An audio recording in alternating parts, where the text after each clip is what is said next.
I figured you're in.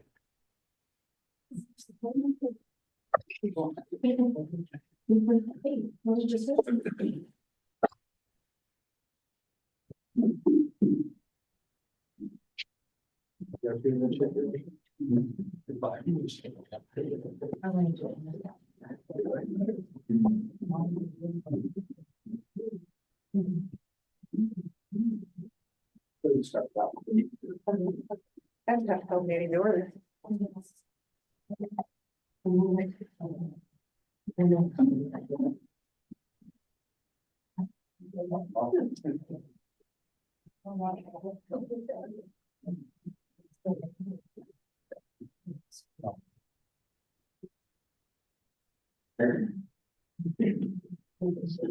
Did everybody sign in?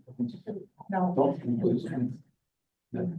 Yeah, the piece of paper right outside the door. You can see it there.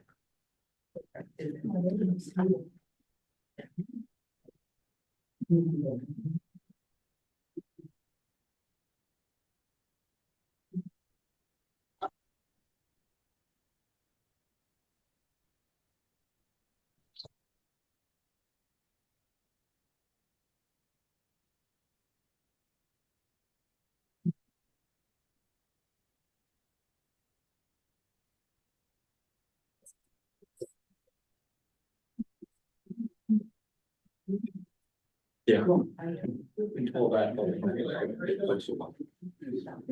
Yeah, I just, you know, if I. What would happen?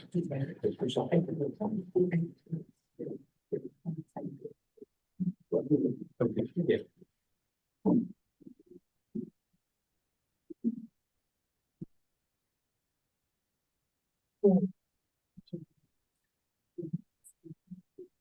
Yeah.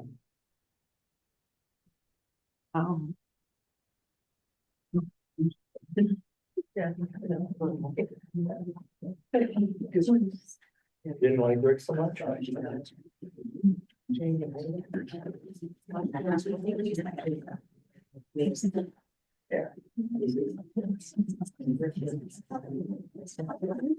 Mhm.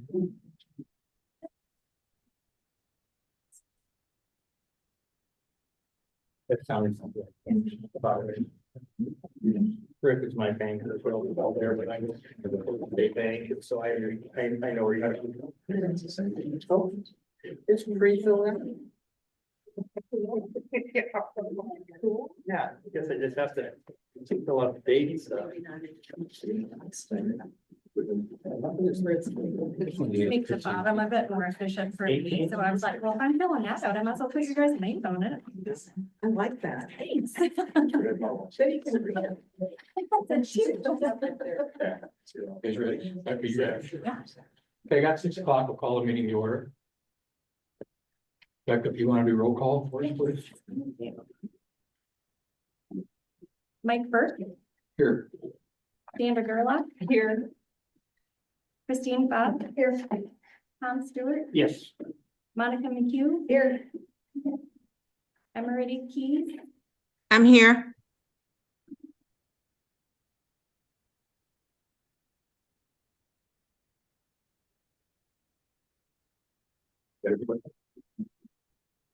Okay, so we can move on to the approval of the previous meeting minutes. Has everyone had a chance to look them over and corrections or additions to the minutes from the meeting on January 20th of 2025? I'll move to approve. Second. All in favor? Aye. Aye. Anybody opposed? Motion carries. So we'll open the public hearing for the zoning of the property at in section 12 of Fairfield Township. It sits near the 81st Street on at Springville Road. So if we have anybody that wants to speak, I guess we don't have a place to go. Well, let's get. Does Lori want to give us an overview of that? Do you want me to do Oh, yeah, a okay. rundown? Yeah, the overview of what's going on first. Thank you. I'm sorry, I'm not hearing you very well, Mike. Go ahead, Lori. Thank you. Okay. So, There's a 2-acre tract of land north of Spragueville on 84th Street and 387th Avenue. The tract is currently owned by Wiley Brothers Farms LLC. The applicant is AUR Spragueville LLC. The representative is John Paul Barrick. And their proposal is to place a data processing business on that 2-acre site there north of Preston. It's going to be it would be a modular data center, and it would be a demand response load resource right next to the substation. It is said to even out the supply and demand of power on the Maquoketa Valley Electric lines. In your paperwork, there's also a plot plan that shows what would be on the site. It shows the parking spots, a work trailer, storage containers, 2 of them, and then the 4 modular buildings. And whoever the representative is there from AUR, my interpretation of this, it shows the input and the output, the airflow, where the ventilations and the fan would be. My understanding also is this is air cooled and not water cooled, that they're proposing to put here. I'll just defer now over to whoever's there from the company. I'm here representing Orem Capital Ventures, also another company, the LLC here. I do have some handouts that can provide also that gives a little bit more information on the company. Thank you. Thank you. Also a letter of support from the electric company. Anybody that can be so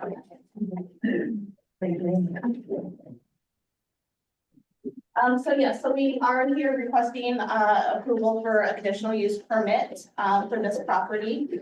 As you can see up here, the plot plan, we are planning on air cool.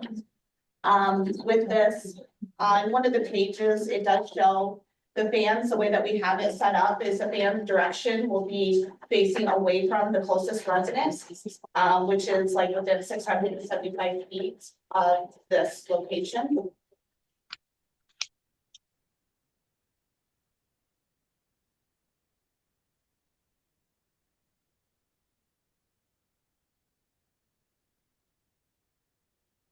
Imagine for that last part. Oh, sorry. So the way that this is set up, the way that we have the site set up is that the fans, it will be air cooled, and the fans are facing the opposite direction. So it'll be most of the noise will be going out this way, where the closest property, which is like 675 feet away from this site. That's the closest. If the fans are facing. That's where our president is. Okay. Correct. Okay. And we do have that in the packet where the site plans are, and it also maps out the distance between each of them. So it'd be facing the south then. What that would be. All right. East. East, yeah, that's it. I'm sorry.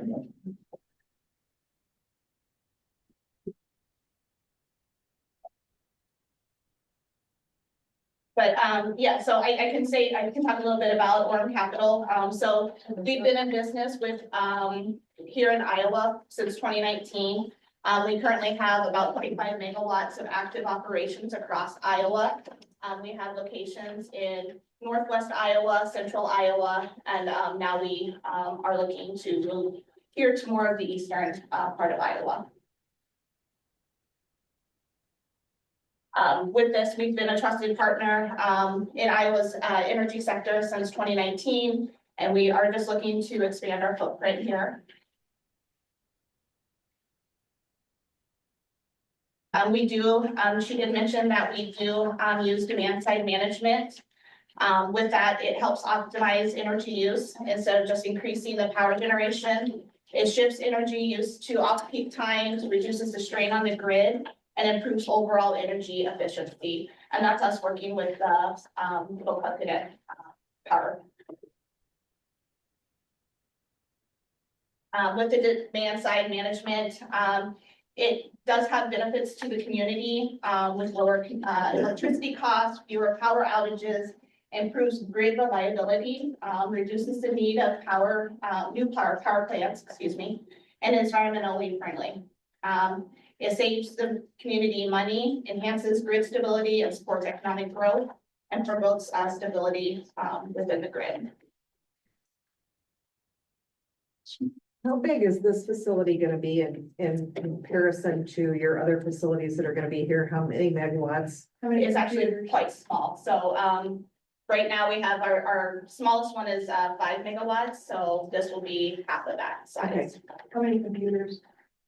That I can try and get an answer. 1,700 maybe. I think I read that. I can get that answer. I don't have that off the top.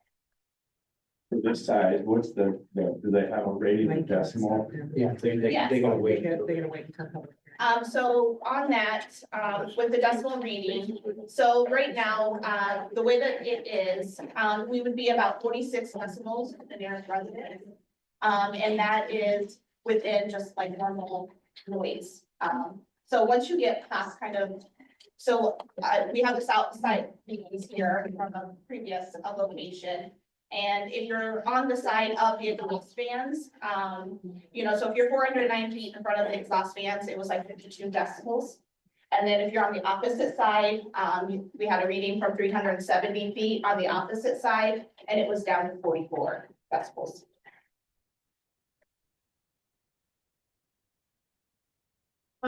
So you have facilities in Woodbury and, I think Grundy counties. Correct. And when you went back in to try and have a second data center put in, or Bitcoin mining center put in, you were turned down, you know why?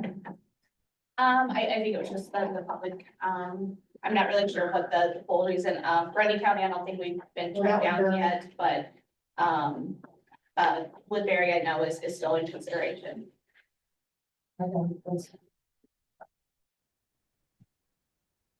Like, there's still other sites within Woodbury or around those areas that are still in consideration, so there may have been one or, That were turned down. Okay. yeah. What's the difference between our capital investments and mining store? It's just the mother Just companies another that, yeah. company?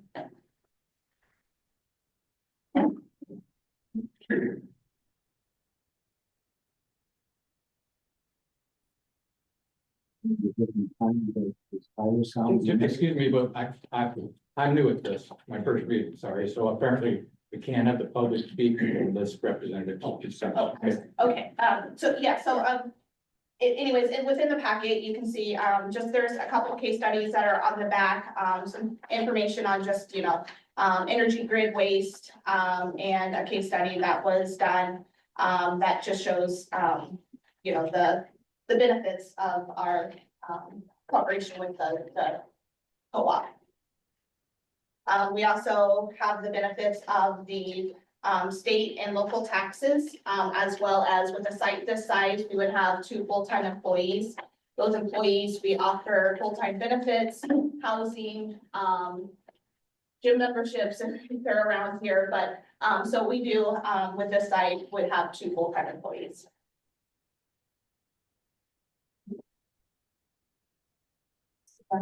Anybody has anything to say? So how many people in the construction, they have specialized skills to work in the construction of the actual? I mean, I just look like a pretty name. Yeah, so, we don't really do any like real construction other than like the dirt work around Right. it. Everything's pretty much prefab, that we put in. But we do work with, a licensed, electrician who does all of our, electrical work. So in your other facilities, do you bring like these 2 employees in from somewhere else, or do you try and find them locally? We try to find them locally.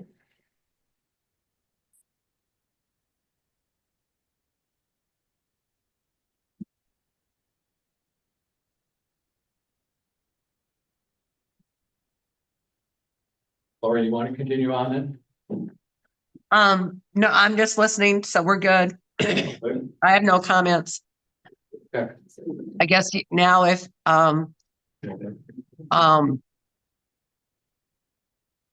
you want to go ahead and open it up for the public with comments and concerns. And also, I don't know, if you're, I don't know how you guys want to address the comments that are coming across. I don't know if you want to address those all at once when you're allowing the public to speak that are online, because they will be given that opportunity. Maybe they could hold off on their comments until they get that chance. I've seen Yeah. at least 5 or 6 come across. Is that right, Becca? 7. Okay, And do we have a time limit? 3. 3 minutes? I didn't think you can say anything published. Yeah. So anybody want to make a motion to open the public hearing? I'll move that we open for public hearing. I'll second. Okay, all in favor? Aye. Anybody opposed? Now, I'm sorry, anybody can speak. And we'll keep, well, yeah. We'll have them keep their names. Keep track. Got a lot. So anybody wants to? So the 46 decibels. Please, please, thank you. Brian Donald from Steve. Thank you. So this will typically be at night, correct? I mean, During low demand, if there is load shedding, then, I mean, it will be shut down. during- 46 decibels, is that the closest house? I'm sorry, 46 decibels you mentioned, was that the closest house? that would be to the closest house currently at 600. What would the measurement be at the next property to the east? Well, the next property was like over 1,500 feet away, so, I mean, it would continue to, with the sound reading, I mean, you're never gonna get to 0, so you're always gonna have, so it's always gonna stay like around 40 decibels. Even if you didn't have fans running, it would still just the natural sound of. So, I mean, it would stay around 40 decibels to the next, Who polices that you're using electricity when there's a low demand? the electric company. So we work very closely with them. They're They in tell us they're in support of this? Yes, They're we in have- support of selling the electricity? Yes, we have a letter of support from them. Because they're in the business of selling electricity, right?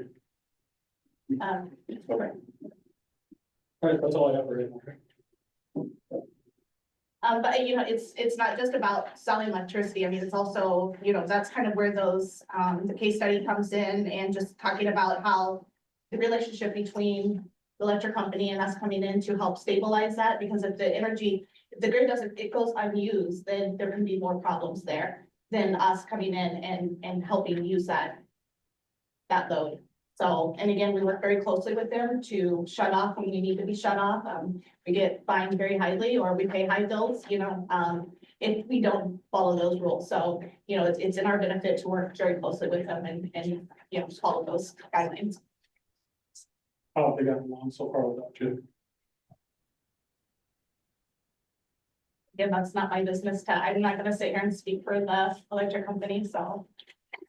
Like I said, we have a letter of support and that's all I can really go from at this point. Here's what I'll say as a member of the Macocata Valley Electric Cooperative.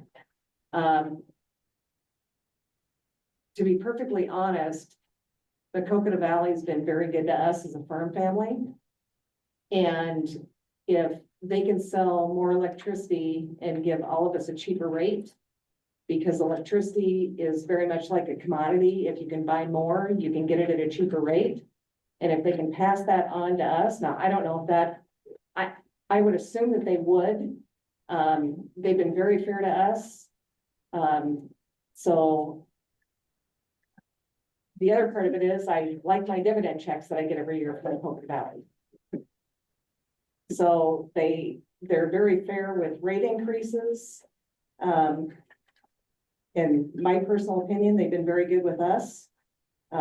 So I hope you guys aren't gonna bash my electric company because I'm very happy with them.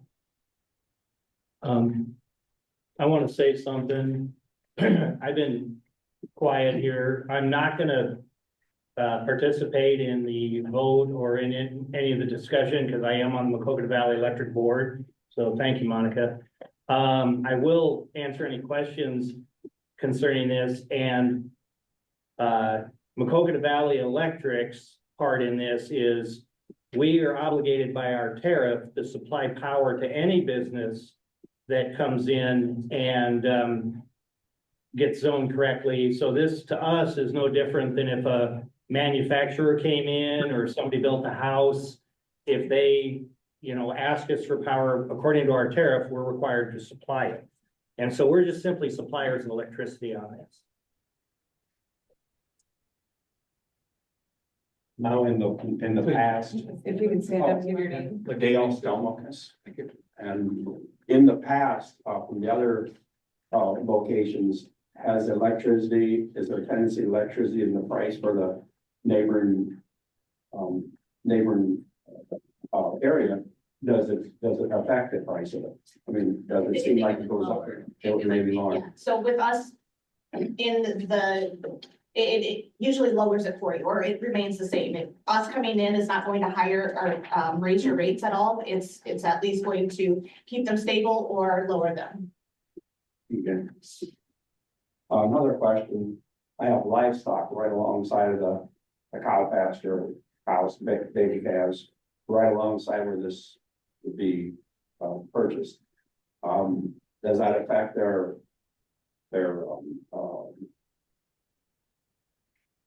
the conception rate? I mean, anything of that sort? Is there anything? There's no evidence to show anything. This is just fans, and inside the pods are miners like computer boxes running. So there shouldn't be anything that would radiate out to your livestock or even to humans. And a lot of our spots, we are right next to, I believe we have a hog process, or not hog processing, but a hog lot next to one of ours.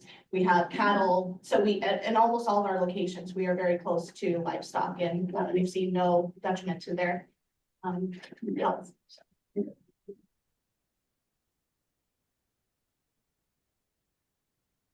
Can I ask what the size of this picture is in height and length? Is it in here? Is it in here? No, I don't believe it's in the packet. But it would be like probably the size of like a single wide trailer. That, Each pod? yeah, like each pod, it would be like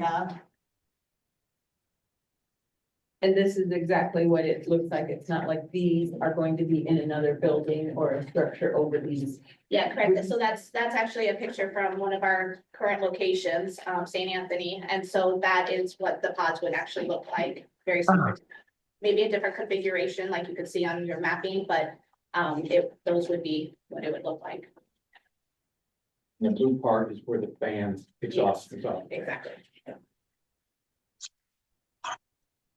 So the one in Grundy County that I think the enclosure burned in January. Yes. So do you ever find out what caused that fire?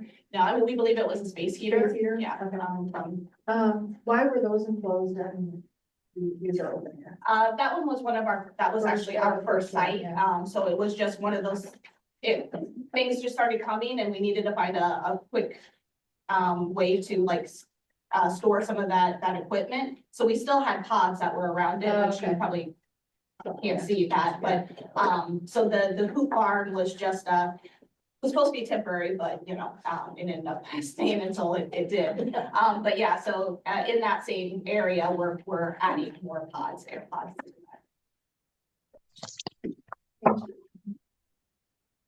Is this as big as it would go, the 4 pods, or would there be any chance in the future you would add to that?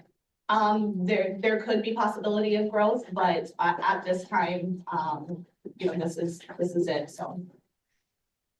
Well, I can't tell. Will this take up the entire plot? I mean, if you wanted to add pods to that, would it be possible? The way it's currently configured, I don't know the exact acreage that we currently have, but I think the way that it's configured, I think this would probably be the max that we would have at that. Sir? Living on Columbus, here, Will and adjacent to the east of that proposed site and stuff, and just wondering, it's in the proposed area is kind of a lower area, a lower wetter area and that stuff, and then we have waterway that drains down to that area, and wondering how that would be redirected or handled to for water drainage in case of eventual flash storms or something like that. I don't have that answer. I mean, we would probably, I mean, I can try and get that answer for you, but I don't have exactly how that would be rerouted or if it even would be rerouted, if that would interfere with as a redrain. Because mostly a dry area, there's springs that come down, but it's a lower area that's the natural path of water drainage, I guess I should say. Yeah, yeah, I don't have that answer at this time. No, I'm live. You said you're east of the fans, so that would be the direction they would go. Do you live there, or is that just, We don't live at that. you don't live in that? We have livestock. Right. Thank you. What's the life expectancy of these pods? So we have a 10-year life, so usually our leases are for 10 years.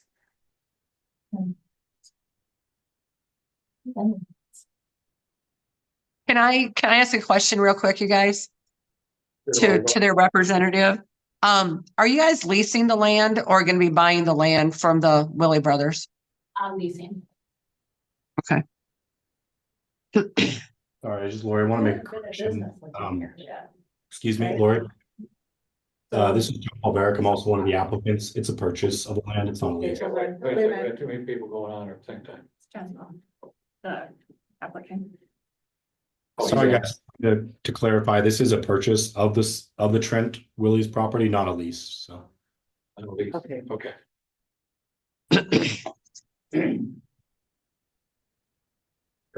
Okay. One question I had, and so at the end of this 10-year, what is the plan at that point? Okay, this gentleman just said they were purchasing the property. Oh, Yeah, Yeah. they're, I apologize, Yeah. they're both purchasing, of our locations are leased, so. but that still doesn't answer what happens at the end. of the day. Yeah, and you're like, So I mean, we could either retire the site, I mean, like I said, most of the equipment that we have are, our buildings are leased, you know, those would, you know, be returned, or we would continue to, you know, if we had to get another, permission or whatever, you know, to continue running if that was still, viable. so in 10 years, you can Oh, pick up buildings and remove them. Is Yes, that what you're saying? yeah, they only get sat on, a concrete slab, so they are not built Not into the permanent ground. structure.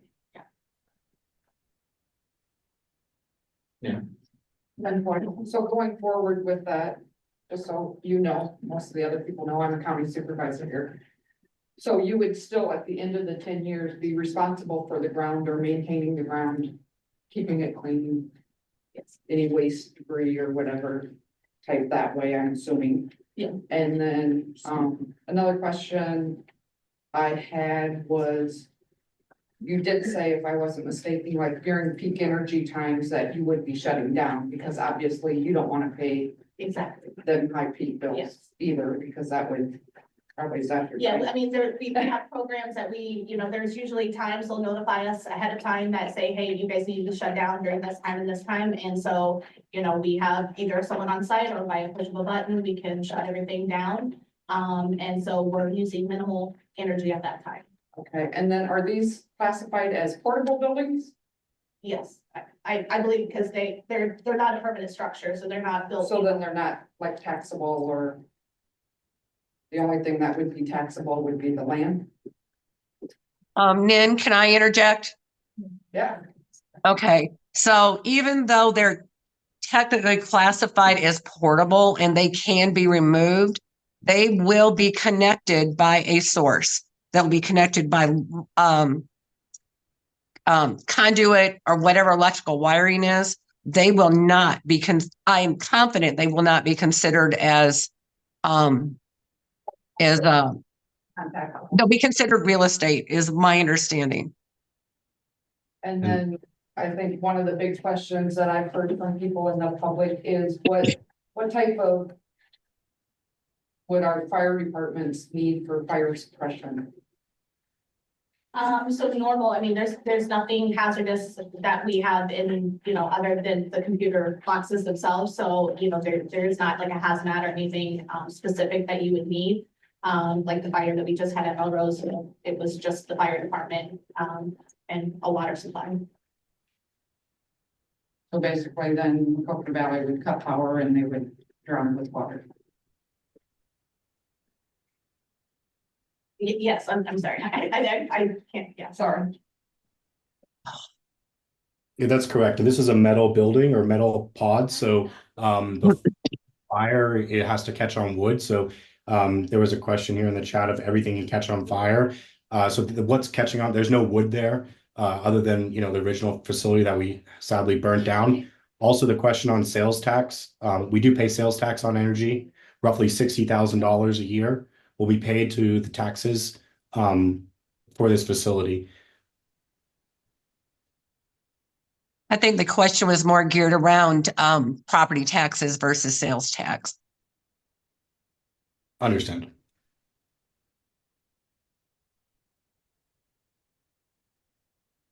Any questions for anybody here? Dale Stomachus again. My brother had mentioned about, because we own the land to the east of it. I don't know if they realize, but that's a pretty good sized waterway. There's probably 40 acres that come through right through that site, and you go further to the west and to the south, it starts climbing the hill. So the water is going to have to go through this area. I don't know if I would think they realize that, but to go up around it's quite a raise for the water to go up, to keep going to the south to go around here, because the hill raises at the same time. I don't know if you put culverts in or what you do, but that is a concern, a real concern. Because it'd be flooded on the upper side, if that would be shut off where my pastures are. So Trent, the landowner, did let us know about that, and we will work with a civil group and we will install culverts at this facility to ensure that the water can be dispersed and that the land is elevated high enough so it doesn't affect the servers or the equipment. And we do check Iowa flood records and the flooding zones, and to make sure that the land is not in any floodplain. Because it does take like 40 acres drain into this waterway for sure. Just so that they're aware.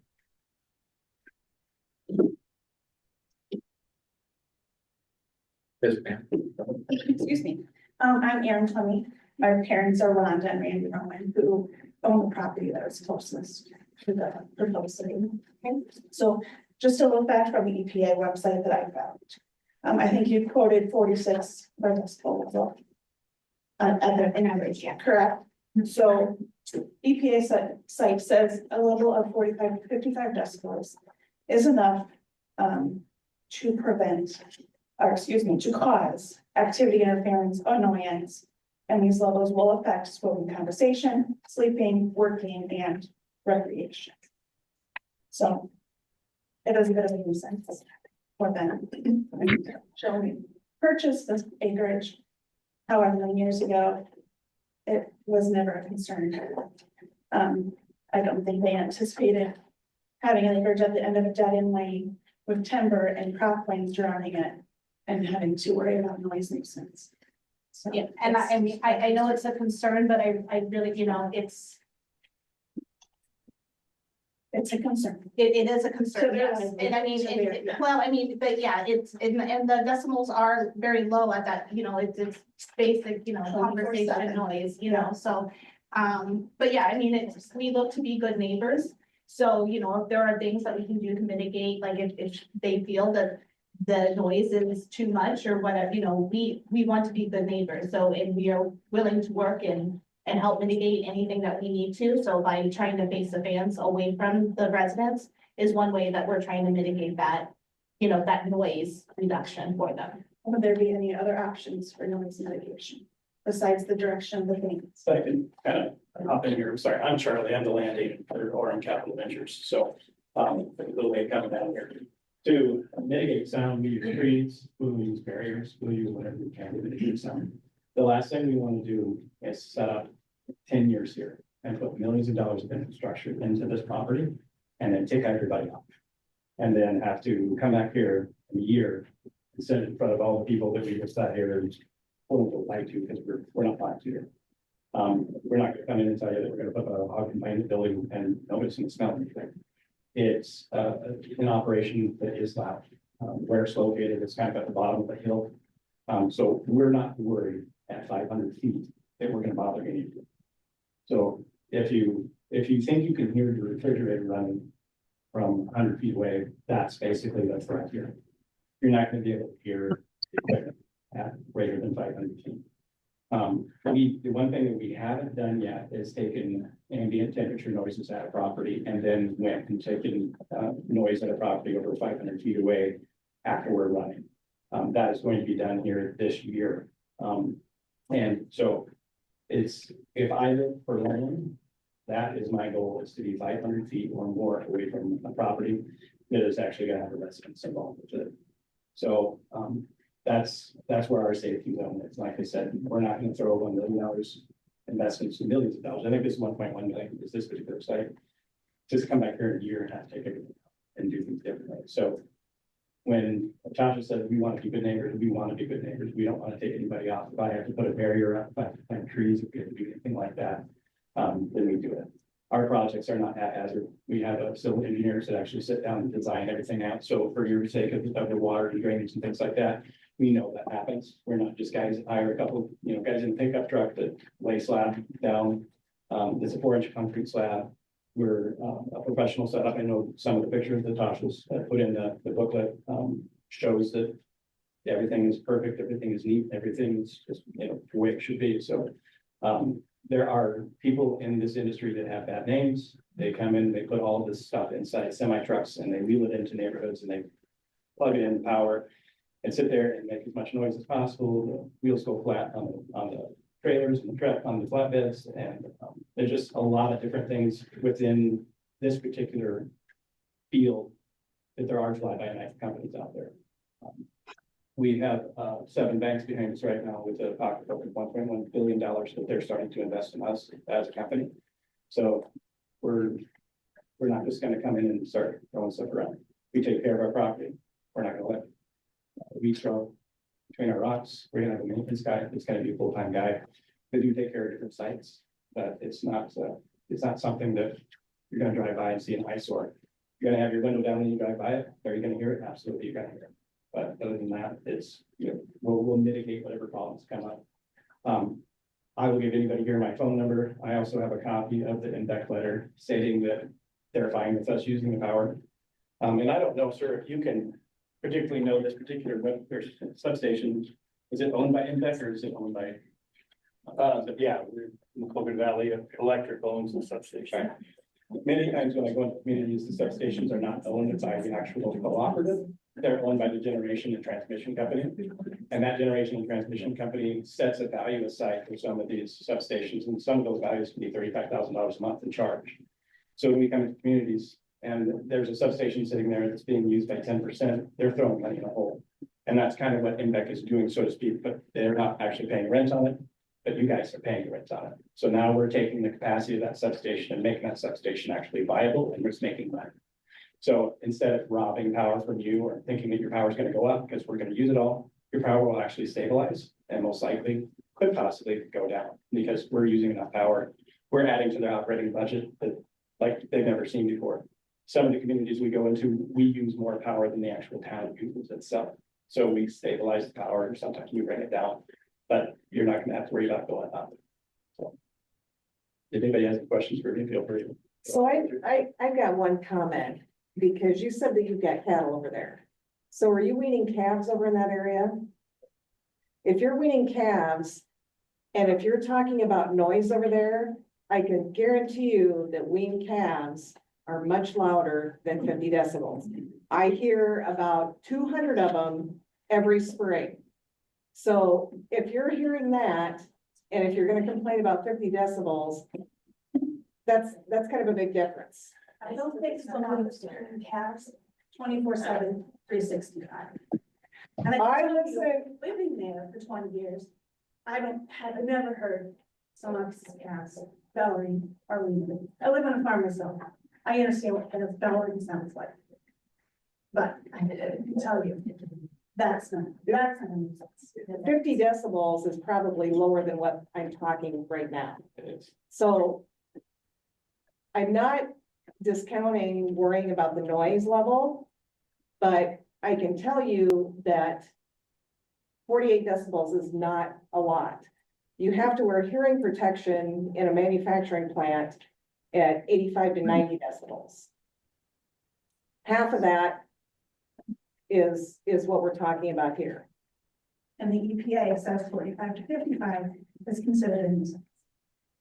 24/7. I would like to see the studies behind the EPA. I will look at that. I'm a little leery of what the government has been putting out there lately. What are the peak levels of decibels of this puts out?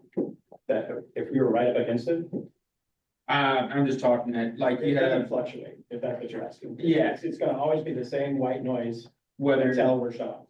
gotcha, That's it. okay, it's not, when you're using more power, it's not making more noise or anything like that. There's no acceleration to it. It's either on or off. That's all there is to it.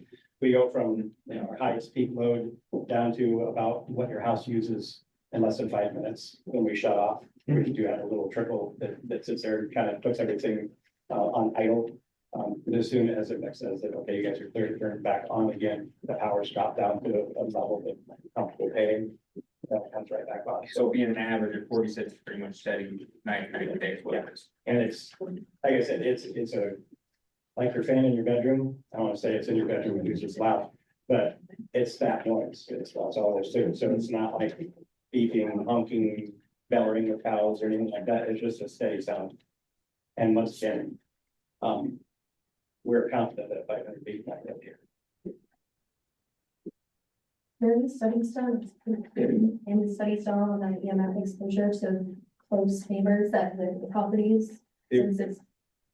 You wouldn't have any EMF out of that anymore than the substation would get out. And then did you have where did you back your data from? Since you haven't been in business for 10 years, with the life expectancy of these being 10 years, do you have any data that you can provide where you got the?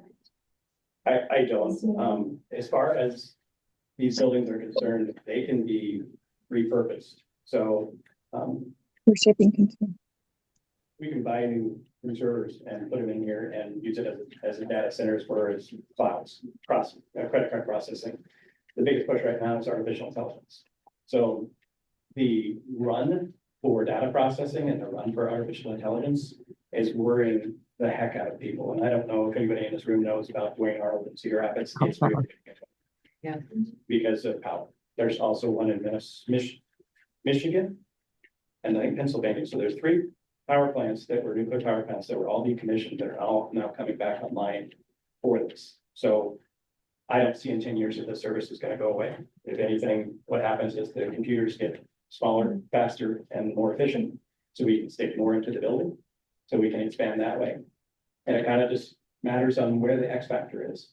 How much AI can we generate and then how much power is it going to cost to where you hit that, okay, it costs too much to run in this particular location. So we need to pick up and move these spots to either another location or change what we're doing with it to be able to make it more affordable. I think originally the 10 years was more of the leases that we did have, other than that one purchasing, but the others were, based on, I think, the lease. You've been trying to ask me something. What is your closest comparable site location? From here, maybe Grundy County. Yeah, it would be Union or Grundy County would be probably the closest that we have up in our campus.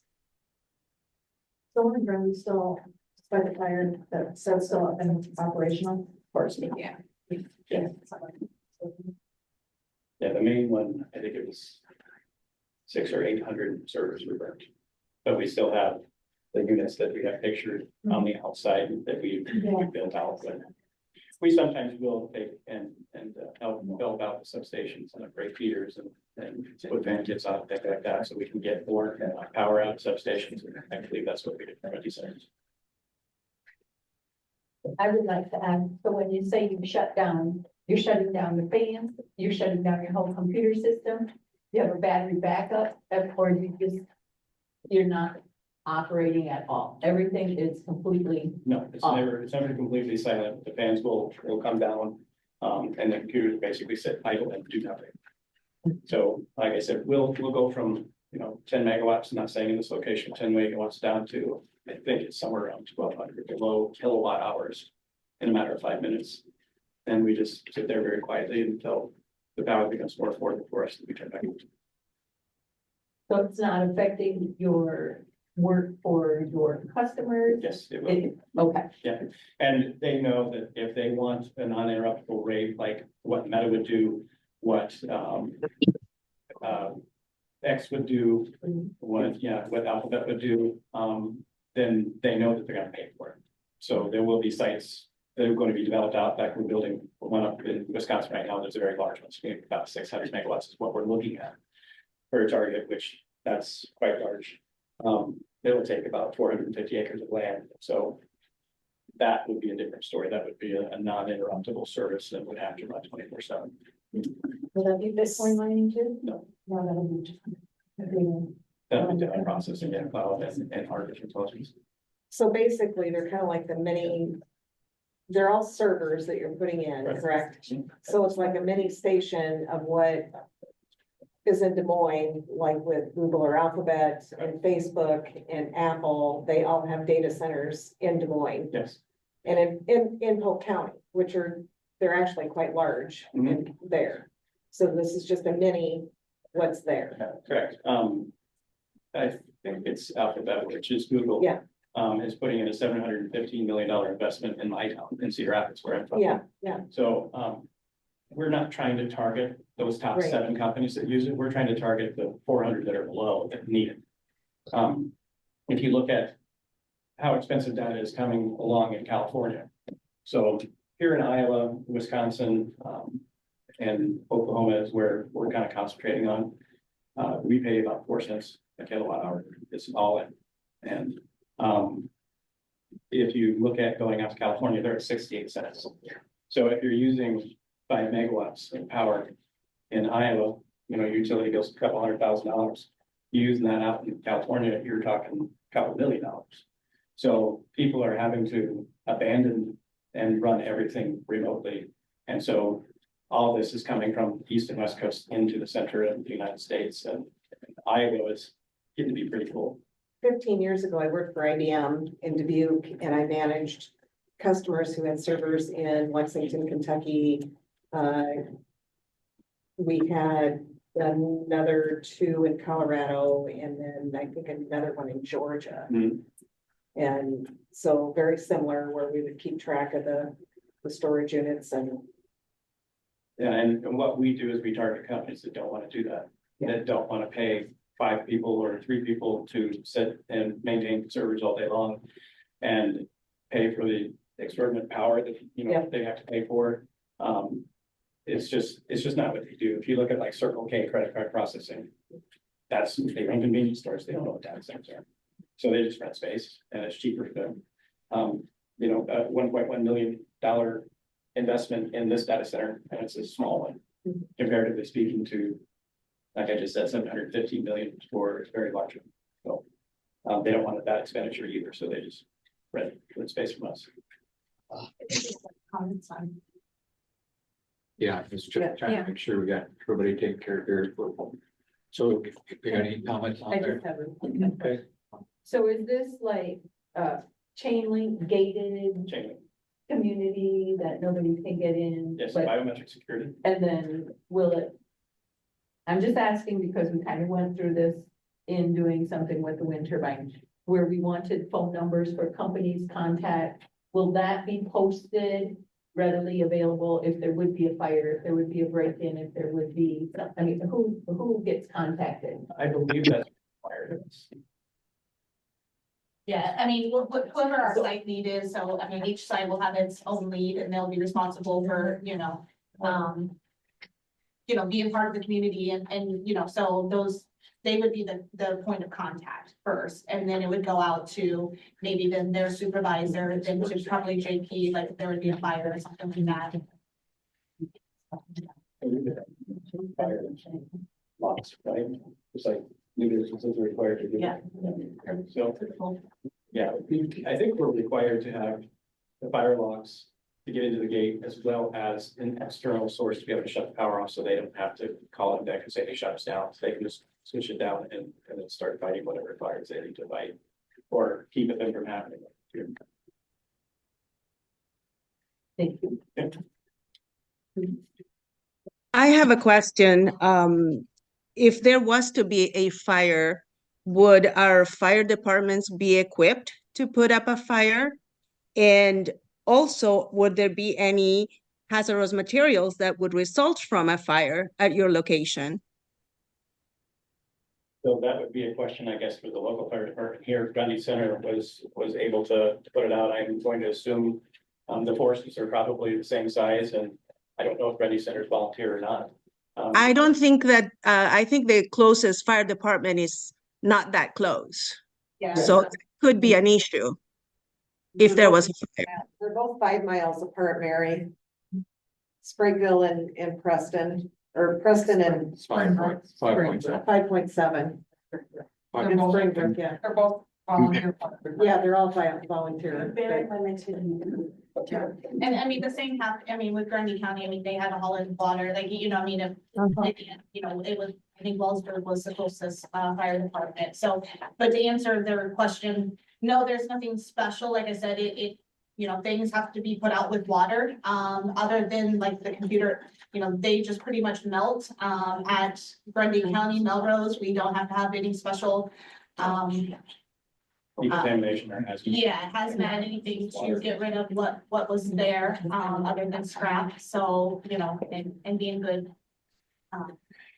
Neighbors, like making sure that we're just taking care of that scrap and disposing of it properly. Mary, you don't want to breathe this fire. We'll have toxics released into the fire, but I mean, I don't know a fire that doesn't have that. So that would be your only danger. Like I said, there's no decontamination of the area in Grundy Center. It was not treated like a chemical fire. It was treated just like a normal residential fire and put out with plain water. Is the blue plastic or a metal type? That would be metal. That's metal, Yeah, okay, the whole thing's metal. okay. Do you put fire suppression? No, not as of yet, unless we're building a brick and mortar. Do we have permission to speak? Yeah, we're just kind of. Yeah, so we're Randy and Rhonda Rowan. So we're the closest neighbors to this facility that you guys are proposing. And we moved there in 1987 for the peace and quiet of living in the country. And we haven't had anything as far as noise other than ag noise, which is perfectly fine. But we don't want this 500 foot from our house. And I don't care how many decibels it is. I know you guys want to sell the power and you want the tax and all that, but we're the ones left holding the bag. We don't want it. We're here to be partners in this cooperation. We're here to be good neighbors. We're here to move in and utilize the excess energy that's available at this substation. As we mentioned, the noise will be less than 45 decibels and at the adjacent properties. And we've done sound studies to show that. This will not negatively impact the country environment for the reason why you moved to this area. It will bring jobs to the area and local taxes, but we're not here to change your environment. We're adding 16 exhaust fans which will exhaust air from this facility. That will not negatively impact any of the houses from our analysis or nearby agricultural or farming animals. So we would like to be good neighbors. That's why we're going through the public comment process and understand that new things and new industries, there's a lot of speculation around what's actually here and what's actually coming. We're here to answer that with facts and data, but we're not here to change your current living circumstances. That's what we don't want, but what about property value? If we want to sell our place, I mean, there's going to be basically shipping containers sitting there with an outhouse. You're not, I don't think anybody talked about water. You're not going to drill a well there, correct? At this location here. As Charlie mentioned, at this location, we're not drilling a well. We have drilled wells at other facilities and have brought in water. But this facility, we are not. And this is hiding behind a basket of trees off the road and away from the other properties. We have not seen this impact property valuations negatively at 6 of our other facilities in Iowa. That has not been an issue for those other property owners. Sir, my name is Rhonda Rowan, and I also own the property with my husband, Randy. You speak of being good neighbors all the time in your talks. We have been informed by the county supervisors that this has been in the works for 6 months, but yet we received a letter in the mail only a week ago. We could go today. About this meeting.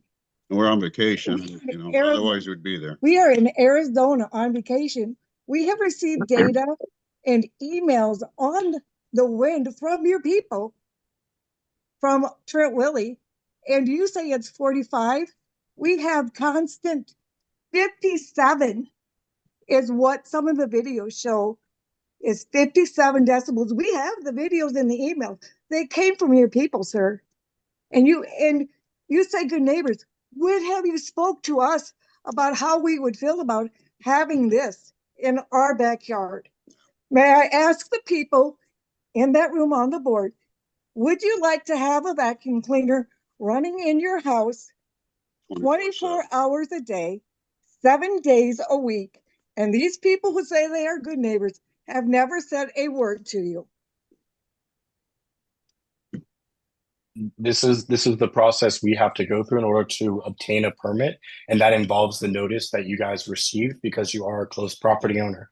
We're not saying you're going to hear a vacuum cleaner. That's 75 decibels. That would be right next to the facility. From 409 feet away, the decibel reading is 52 decibels. From 370 feet away from the opposite side where your house is located, that's 41 decibels. As you can see from this screenshot here, with the sound recording, we're not here to install something that's a nuisance to you, and we're sorry we didn't reach out earlier. We can improve our process and reach out to nearby landowners, and we will do that moving forward. But this is the process that the county has set for us in order to get a conditional use permit to utilize this facility or this land in this way.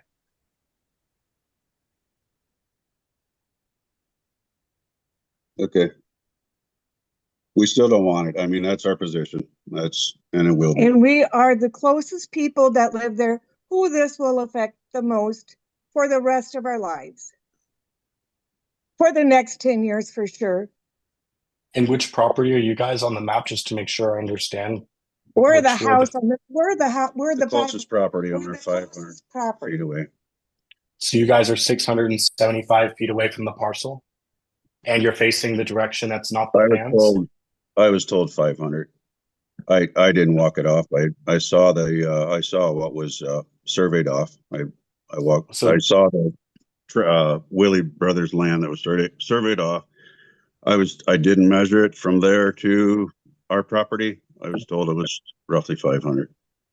So between 500 and 675 feet with the fans, exhaust fans facing away from the residential area, the noise to your property would be less than 40 decibels, which is the average home noise and is not a vacuum cleaner. As mentioned, we do not build facilities where there are houses nearby. We take this into consideration in our site selection process and selected this site due to the distance between your house and the facility. It had nothing to do with the cost of electricity either in Jackson County. That was not a part of your proposal, looking at the cost of energy efficient electricity and the cheaper price in Jackson County, Iowa? We do have to work with the utility to get our electric rate. Yes, we start with the utility. When the utility, we have a rate, we then move to locating. They give us a list of substations and their available capacity.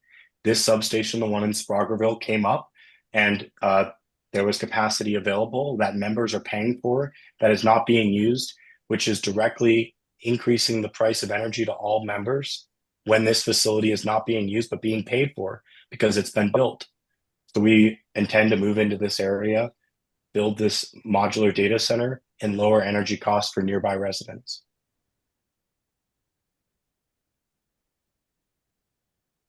Okay, everyone knows our opinion. The bottom line is, it doesn't matter, sir. We are still not in favor of having in our backyard. this in our backyard. That's our stance. That's on it. 37 years we lived there, paid taxes in Jackson County, Iowa.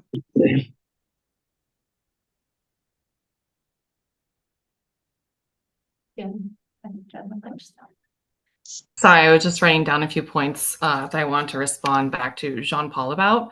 Hi, I'm Jen Kutch. I own farm ground in Maquoketa area, and I also am a taxpayer in a certain way for Jackson County, but I do live in Clinton County, full disclosure.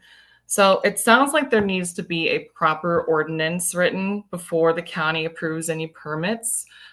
Just overall going through the chat and listening to everyone who is there in person. That would be what I would like to really see, and really would respect the county for considering before they grant any permits going forward. As there's a lot of chat going on, there are several counties who approved maybe one facility and then definitely turned down any future facilities. And I have to wonder why. I also would highly encourage in the ordinance to have provisions about fire suppression systems, INCE certified professionals for sound testing. And I would like to ask, what is the average daily electricity bill for one of the mining facilities from one of the representatives there, please? That's a question. This facility would be roughly $4,000 a day in electric usage once fully running. Okay, and how much was the megawatt? This facility is under, I believe, 2.5 megawatts. So 2.5 megawatts. I thought I heard 5 or 6 earlier. So I just wanted to make sure. Because a couple of years ago, the Gazette did a great article about actually interviewing you, Jean-Paul, and they mentioned how the electricity bill at the Grundy Center was about $5,000 a day. And they also mentioned, I think you're at 5 or 6 megawatts at that facility. And that the college, which I believe is up in Decorah, is not Loris, it's the college in Decorah, that they only had, in the summertime, they were using up 2.5 megawatts. And that's a college with, hundreds of students in it. They're using that same megawattage for just their summer students. So it sounds like a lot of energy being consumed. So anyway, I want to go back to a couple of things I had put in the chat. Some of them were answered. I know you keep saying that we're not going to see any increased rates, but I have to say and play the devil's advocate that REC and Maquoketa Valley have actually already put out a notice to increase rates, because I'm assuming that they understand the relationship that they would be having with you going forward. So I'd like to just point that out. I don't need response back. Getting closer to 3 minutes. Jen, I got to stop you there. I'm not sure which REC you're quoting at that big rate increase. It is not Maquoketa Valley Electric. No, I understand that, but they are affiliated. Did that, so we're going to correct the record, because I am on REC and do not have any rate increases. The last rate increase I got was probably 12 to 18 months ago. Okay, I will send you a copy of mine, Monica. That's fine, but it doesn't, whatever your rate increase is for that REC does not involve what is going on right now in Jackson County. Jen, can you wrap it up in the next 30 seconds or so? Yep, please? I'm going to say one thing. Please note the recent Moss Landing fire in California. I can share an article with that where an independent third party in the area had identified higher concentrations of toxic chemicals in the land after the incident. There are a lot of differing views on whether or not there was a risk to the residents in the area or not. So one important point, this California area is a key area for providing food. And I think that is a similarity to our own area here. We have to consider if there was an event that contaminated the ground or even just a crop and the risk it could play for the livelihood of our farmers if they had a similar incident and had their land contaminated, especially if the waterway was impacted. Yeah. Thank you. I'm done. Thank you. Who's next, Becca? Carmen Paulson, would you like to ask your question? I think the first one was answered. The second question I had was why specifically that location? If they're purchasing the land and not leasing it in Jackson County. And I apologize if that was already answered. The utility provided us this substation and mentioned it had excess spare capacity, and that's why this location was selected. Okay, I know you reiterated just a little bit ago about how there was excess there and how, can you go back to just restating what you had said before Jen spoke about how there was excess energy that was not being used? So that is why that location was chosen? Yes, so the substation, let's say it has a 5 megawatts capacity at the transformer. We're adding 2.3 megawatts of load at that substation. And the utility told us, hey, this substation has excess capacity year round. And even when everyone's using the energy, there's still extra capacity there that we're not able to bill to customers directly. And so therefore, all members of Macoconah Valley are picking up that substation charge. And they said that this would be a potentially a location for us to locate a property and build a facility at. And so that is why we chose this location. Okay. What, if any, are their benefits to any of the neighbors around that substation or anyone in Jackson County? The benefits would be this county sales tax on the energy, the state sales tax on the energy, the hiring of a local resident, the housing of a local resident, working with electrical contractors and investing capital with those electrical contractors to complete work, working with local dirt work people of the county, working with local builders to put up the building area, work area, working with local networking installers to install the internet at the facility, paying for a local internet connection, paying for electric power, and increasing the usage of energy at the substation, which is being charged to all members. Those are just some of the things that would go into this facility. As Charlie mentioned, we'll be investing over $1 million into this facility. And is that guaranteed all local people that you'll be using to do all of those things you just listed off within Jackson County or within at least a 20-mile radius? Yes, we work with local contractors and bid out our work locally for each facility we build. And where is that stated? Is there a contract that states that you'll use local people within Jackson County to fulfill all of those duties and jobs? Or is it just your word? We bid out our project to local electricians, local networking groups, local internet. So we're finding people that are in the area. Our contractors that do our work in Marshall County do not come over to this part of Iowa to do work. We have to go to local electricians and local contractors for the work. So it's not something that's in writing or required from the county, but it's something we do because we're working with people on this land. And it's the contractors who bid the projects that usually bid the lowest price or the best, most competitive price are local contractors who don't have to travel or get hotels. Okay, so you're just going to give it to the cheapest. I guess I'm just confirming that when you say local, you're not just going to send it to somebody in Cedar Rapids, Davenport, or Dubuque and get the cheapest price. You're only going to send bids to people within Jackson County. If that is part of our conditional use permit, we would be happy to follow that guideline. Okay. And then one more question back to the electricity. or not electricity, the energy, when you were speaking about how there's unused, how much will you be using of the unused energy? We don't have the specifications on the substation. The utility does the calculations themselves and they tell us how much is available for us to purchase. And so they have made sure that according to the growth plan of this area and this substation, that they can accommodate that.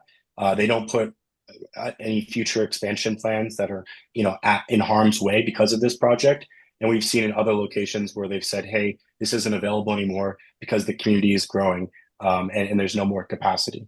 So I don't have that answer.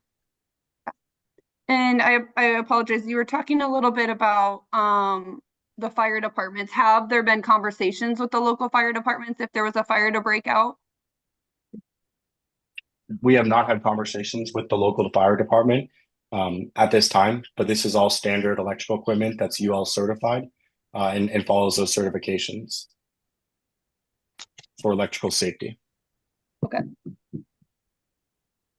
Thank you. Marcus, did you want to ask your question?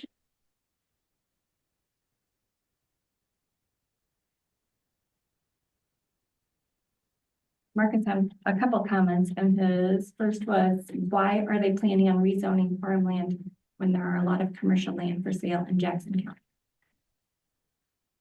That's gonna go back to infrastructure. If you look at most of our projects are very close proximity to substations.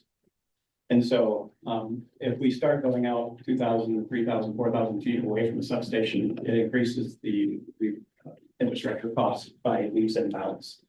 If you think of running a wire that will carry 2 megawatts in it, which is a big wire, and think, okay, now there's loss over distance. Everybody's aware of that with electricity, there's loss over distance. So now the further we get away, the bigger that wire is.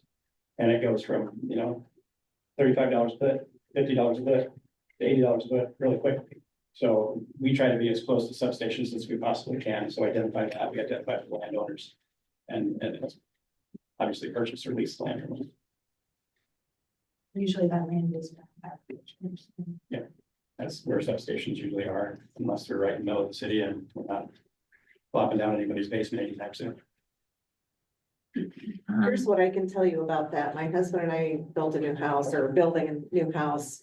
And one of our concerns was our electricity. So I contacted Maquoketa Valley before we decided to build because it depended on where we were at, where we were going to build our property. Our house sits at the very end of the line on Maquoketa Valley.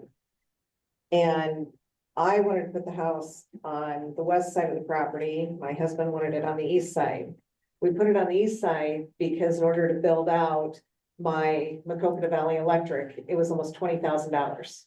That's just for a house.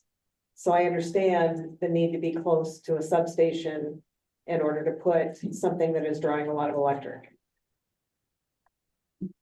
And I come from kind of the energy sector. I've been there about the last 5 years, and I've had plenty of people that are in your situation that have come to me and asked me about grid solar because the power company is going to charge them $75,000 to trench in the line. And it's real. It's a lot of money. Some of these trenches are $200,000 trenches just to get from point A to point B. So that's Mine was above ground. yours was about. That was above ground. Yeah. So So no, we're boring horizontally underground, under rivers, under creeks, and all of that junk to get to some of these sites. I'm not saying that this is for London. We're going a long distance. I'm looking into boring under Highway 61 in Southwest Iowa for one of our sites too, and that sounds like it's going to be a nightmare. So that's simply what it is. It's just easier. Are these feeder lines already underground in this facility then too, from the substation? From our interconnection, everything is underground except for the transformers. So there's going to be a couple different transformers that feed these data pods, and then there's going to be an interconnection that's actually going to be sitting closer to the substation that we interconnected them. But yeah, everything's going to be underground except for those pieces. Why did you decide to purchase in this case versus lease for Kelly properties? It's usually dependent upon the landowner. My first goal was to purchase, but if they don't want to sell, lease it. Do you have own other properties or is this? Oh, okay. Yeah, I just bought a 7.19 acres down in West Burlington. I can't tell you exactly how many acres, but I bought a couple up in Wisconsin, actually, I think quite a bit up in Wisconsin. But it just kind of depends, Iowans really love their land, really. Don't make more of them. Yeah, and that's, I hear that almost on a daily basis. I love the land. Wisconsinites have very sandy soil in a lot of places I've been, so they're not really that far in love with it. They have to irrigate it constantly. They irrigate it one day, and the next day they gotta do it again, if it's a dry season, so they're more willing to say, yeah, go ahead, how much do you want?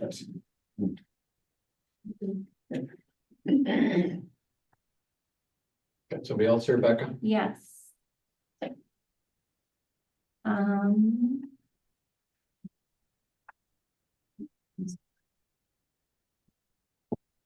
Wait a minute.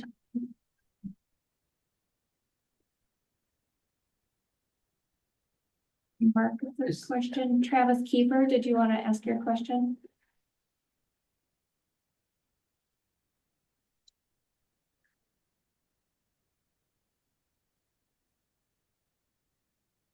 Travis, are you there?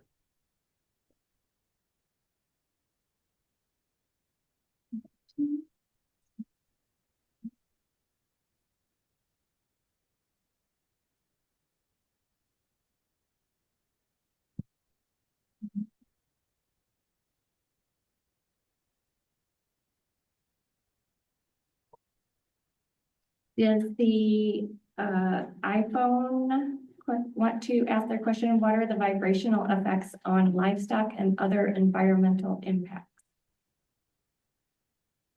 Is that about the vibrational effects? Yeah. Vibrational effects on livestock and other environmental impacts. There's nothing in the ground. It's only sitting on top of a concrete pad as mentioned. So we have not had any complaints or noticed vibration in the ground or surrounding area. So you should not feel any vibration from these developments. A lot to vibrate earth to where it would be bothered.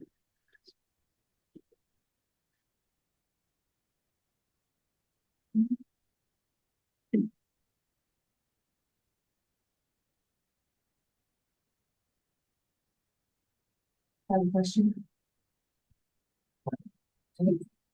Bill Marcus. Out at Union where this other plant is. How close is the closest neighbor to that facility? I don't have answers, JP. The closest facility, we have a facility, it's called St. Anthony, Iowa, and the closest neighbor is under 600 feet away facing the exhaust fans. That neighbor has never had a complaint about sound. The closest livestock is at the Union facility, and we've had cows and sheep. A photo I did post in the meeting chat here of come up to the facility, have no issues next to it, graze by it. So there hasn't been an issue either with livestock or with residents at these facilities. Is there a way we can talk to them and ask them their opinion just personally? Yeah, if we do provide landowner references for landowners we work with. We're happy to provide a reference if it's requested by the board. I've had 3 different people call my references and nothing was ever terribly said. The one thing is we have been working with a particular landowner, and then we never got far enough to actually install the equipment. But as far as the process is to the landowners, nobody's had a problem. Never had anybody say, get off the land, or no, I'm not talking to you, you guys are paying the career. You gotta talk to somebody that will be really talk to. And they have them on their property.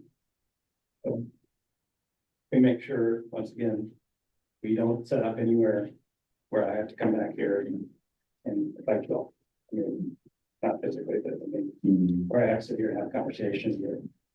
I totally lied that you can hear it. A dry summer night that you can go back here. So, and like I said, if you do end up hearing it, something happens, there are ways to mitigate that. This particular site is one of the best sites we have because we're aiming right at the trees that we're not even customer's house. So nobody, and I understand people's concerns, I completely understand people's concerns. I wouldn't want this on my property directly next to my house because they're loud, point blank. But $1.1 million in the ground, and is that throwing them down the toilet? Because we just wanted a year's worth of operation, can't make our money back in a year. So they're loud, but from the proximity of all the other homes, we feel comfortable that nobody's gonna hear it, especially with this site being kind of in a valley. We're annoying the trees because we're in the fans into the trees, not the house, so. We have cows that lay underneath those shade trees in that corner. Okay. And we're wondering if that's gonna keep them from laying in the, getting out of the sun and when it's hot in the middle of summer, laying in that shade, if that's away. Here, well, no, We're it doesn't, concerned but that they'll- I guess I've had people ask me, what does it do to sheep, or what does it do to pigs, or what does it do, whatever. If you have a sheep or a pig that doesn't like something, and I ask a farmer this point blank, if you have a sheep or a pig that doesn't like something, what does the sheep or the pig do? They run away. And so that's one thing, but they're not running away. But as JP said, there's a picture in chat that has the livestock right up against the fence and grazing, so doesn't seem to bother. Options for shade, for that pasture, except pretty much there.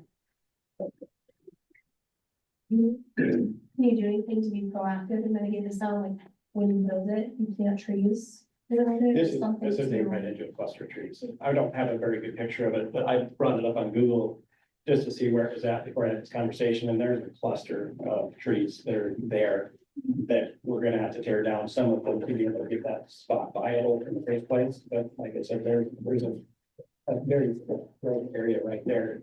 Anybody? Are you familiar with the area at all? Lived there for 20 years. Well, no, I just meant where our site was and the trees that were even. Okay. So, if there was ever a danger, what we would do is just pay more for the equipment and put different equipment, is what we could do. So We we don't don't do do it. it in tone. Into That's this, the problem. into these trees, They're gonna be blowing right there, this way. correct. Okay. And so that's the nearest residence, correct? That's. And that's, is this occupied over here? That's agricultural. I realize that. So I is don't that believe at so, the just, moment? just from what I'm looking at for the notes, I don't. Cause that looks like, I mean, that was the That's the farm, only residence, everything else is either like farm home or farm buildings and no one lives there. Correct.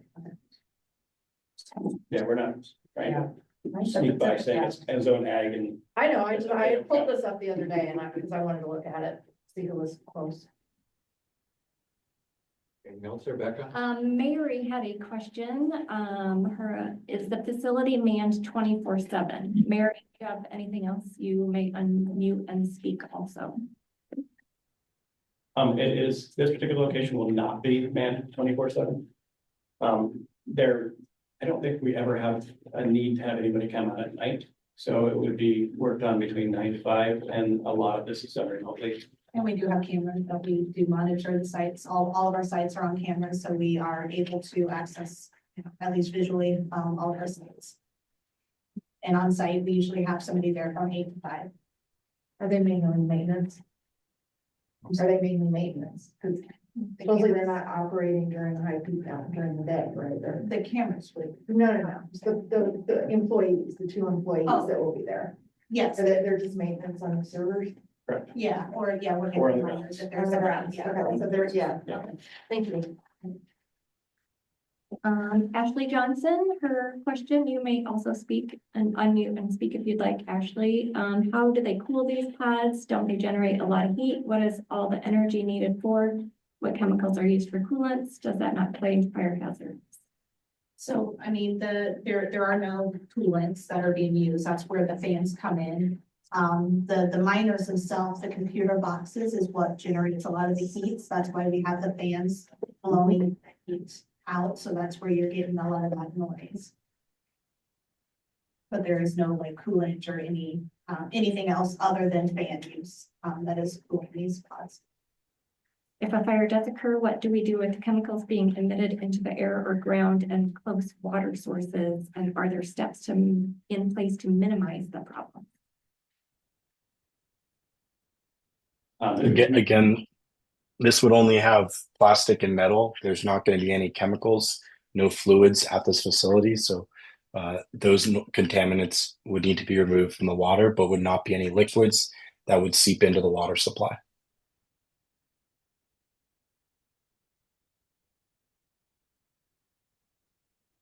May I ask, you didn't clarify, that was my question. I'm Ashley Johnson, but didn't that lady just say that there was coolant in the air conditioners and now you're saying there's no chemicals? I'm confused. Could you clarify? Yeah, the fans are passive exhaust fans, so there's no coolant, there's no coolant. It's a passive exhaust fan with a motor and a blade and a belt sometimes. So there's no coolant loop, there's no refrigeration. It's only a passive exhaust fan. And I believe that's what Tasha said as well.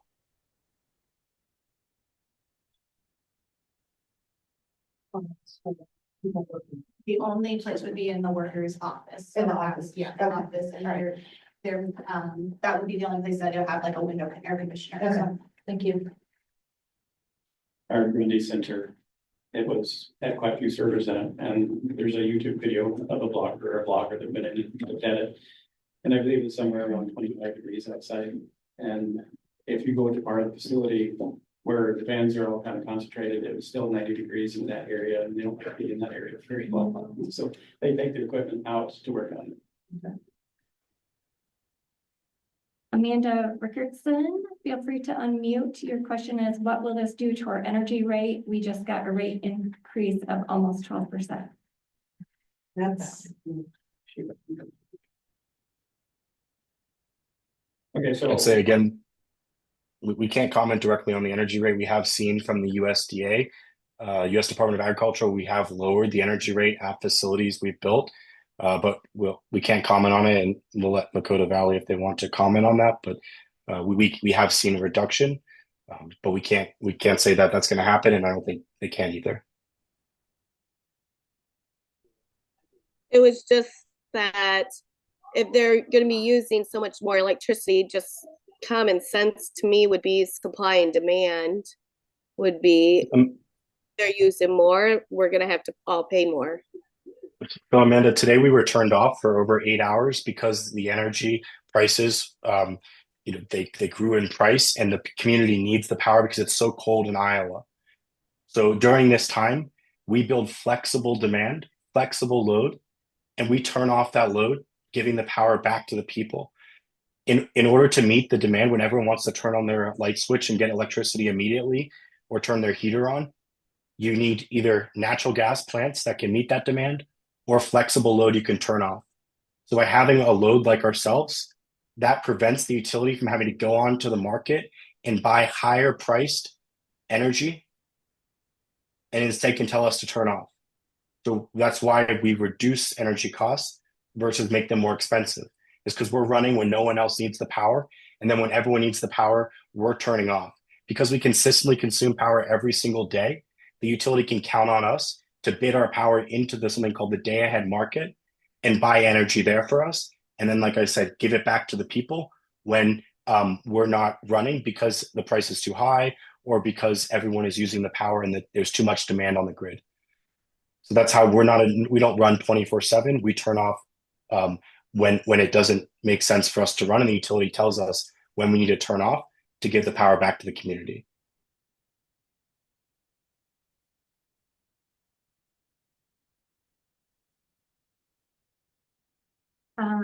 Mary had another question that said, do not know why you can produce this heat and fire hazard without having water lines to mitigate immediately. There's a metal box with metal boxes on the inside and some plastic. Yeah. They don't really burn, they're not light on fire.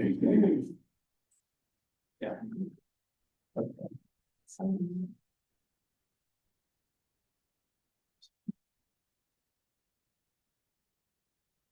To clarify that, the facility is surrounded by grass and timber. Correct. Which is. I have one question.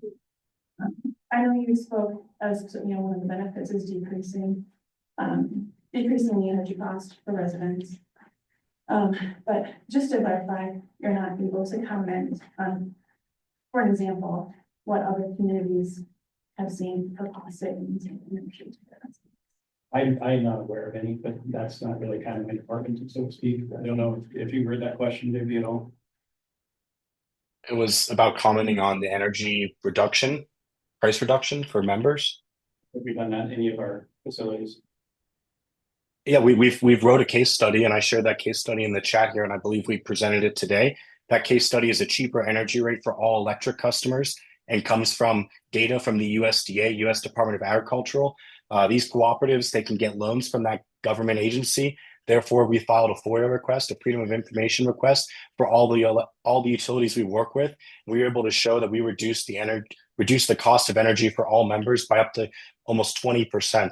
So we have seen this, and this is backed by data from the government themselves and the financial forms filed with these utilities for these loans. And this was directly from our facility being installed. So we have seen improvements, and there's plenty of studies. There was another one in Texas where Texas ratepayers were saved $18 billion because they didn't have to install the natural gas peaker plants to meet the demand of residents during the Texas freezes when everyone needs power. So instead of the ratepayer paying for these new natural gas peaker plants, which are harmful to the environment and would have cost ratepayers $18 billion, flexible load, Bitcoin mining is an opportunity to prevent investment into those type of resources. And that's what we're here to install today. Jared, would you like to ask your question? I guess if you'd like to unmute, I will ask your question. How about a percentage of Bitcoin mined? I didn't like that. Carmen, her other question was, is someone from REC or Maquoketa Valley there at the meeting? Yes. Well, I'm here, but I didn't come to represent Maquoketa Valley Electric. That's the reason I'm trying to be quiet back here. I can answer any questions I can, but I want to make it clear, I'm staying absolutely neutral on whether this is a good thing over in Spragueville or not. I'm staying out of that part. Tim Sheehan, if you would like to unmute. Yeah, just a couple of quick questions. You did mention, John Paul, the existing agreements you have elsewhere are public record, FOIA, or is that something you can just have in the public venue? The existing utility tariffs are all public record. Every utility has a public tariff.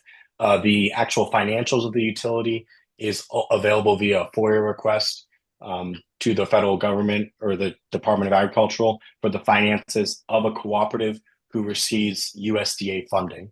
But our agreements with them are confidential. But as mentioned, the rates that we pay, just like every ratepayer, is public and can be viewed on the utility's website. Very good, thank you.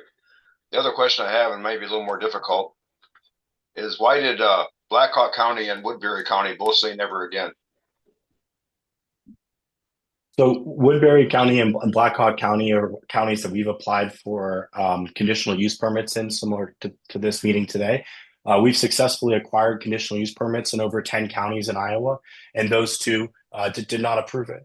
Woodbury County was concerned, for a multitude of reasons, similar to the ones being brought up today, coming to noise and a misunderstanding of how the sound would emanate from the facility. Blackhawk County was not interested, in my opinion, in the energy use that would be increased from this facility and the usage of energy. So those are the two counties that did not approve us, and we do have an operating facility in Woodbury County, but that was the reason why they didn't approve, at least from my perspective of those meetings. Yes, I guess that's where I was coming from. It's my understanding that Woodbury rejected your company because there was an already existing one that they weren't particularly impressed with, and it was a 5-0 vote. And I just thought maybe you could shed a little bit more light on that from your perspective. Obviously, there's the things we're discussing tonight. We've never had a complaint at that facility from a nearby landowner. There's never been a complaint with the county. So what I think occurred was that there was a nearby landowner that was concerned and read things online that were not necessarily true about our industry, and then there was an outcry, and then they came to the meeting and they denied the permit for a year at that facility. We can reapply in 1 year for that facility. We are not reapplying because then the utility changed the rate class on us. And so that facility is no longer, does not make economic sense anymore to build and operate at it. All right, thank you. I was able to unmute, but their question is, what type of night lighting will be used? None. Zero. Infrared on campus, that's it. BFI, feel free to unmute. Your question is, what is John Paul's interest in the Midwest and why Iowa? I said I've been building the company in Iowa since 2019. Someone posted an article here about me as a college dropout. I did drop out of school and I started this business with money from friends and family. And this company, we support 23 local Iowans that come to work, usually young men, ages 19 to 30, that come into work and work in the IT department. I chose Iowa because it has the most wind power out of any state in the United States as a percentage of energy generated. And it's important that we use green energy so that it doesn't go to waste, because most electricity is generated isn't used, but we still pay for it, maybe not as ratepayers, but as federal taxpayers. So that's why it's important to me to be building in Iowa and to be building in the US is to provide, to use clean energy, number one, but also provide opportunities to young men and women that are not able to necessarily get IT jobs in the rural Midwest. And if I could just add on to that question, please. Thank you for your response. So do you support industrial wind turbines and solar in Clinton and Jackson counties? I don't develop wind or solar. I support using the energy that we have available and utilizing clean energy of all sorts. Next question is from Dr. Ron. If you would like to unmute, you may. Your question is back on fire. If a fire happens, what beyond then a sprinkler system? If the fire department is to start working the fire, there are chemicals that would be released from the equipment that could be drained out into the ground. How is that handled?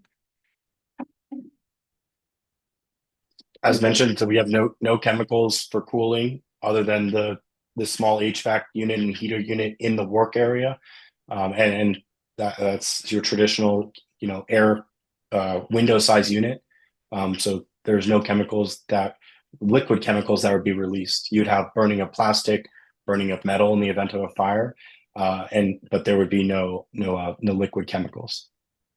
So this is Ron Besch, just follow up on that.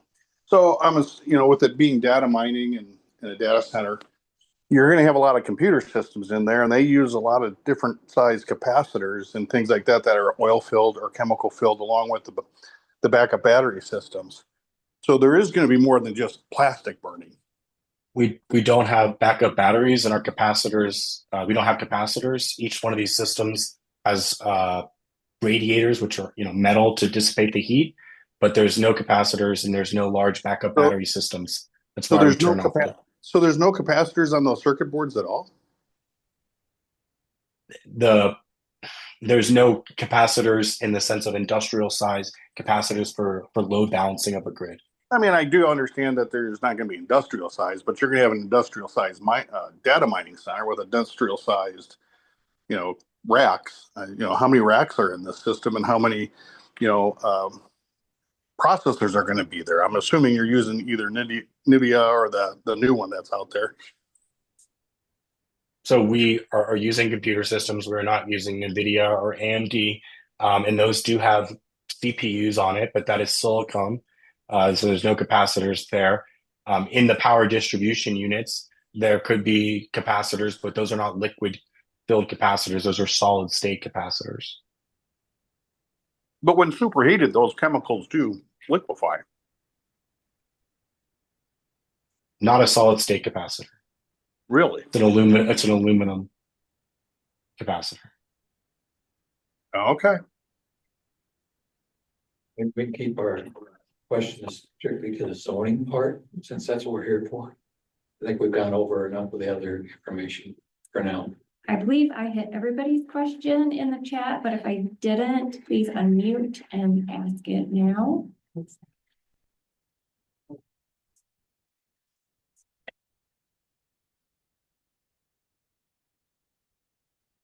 More questions? I guess I just have it, but I mean, I know with the wind, we went to 50 decibels at the property line.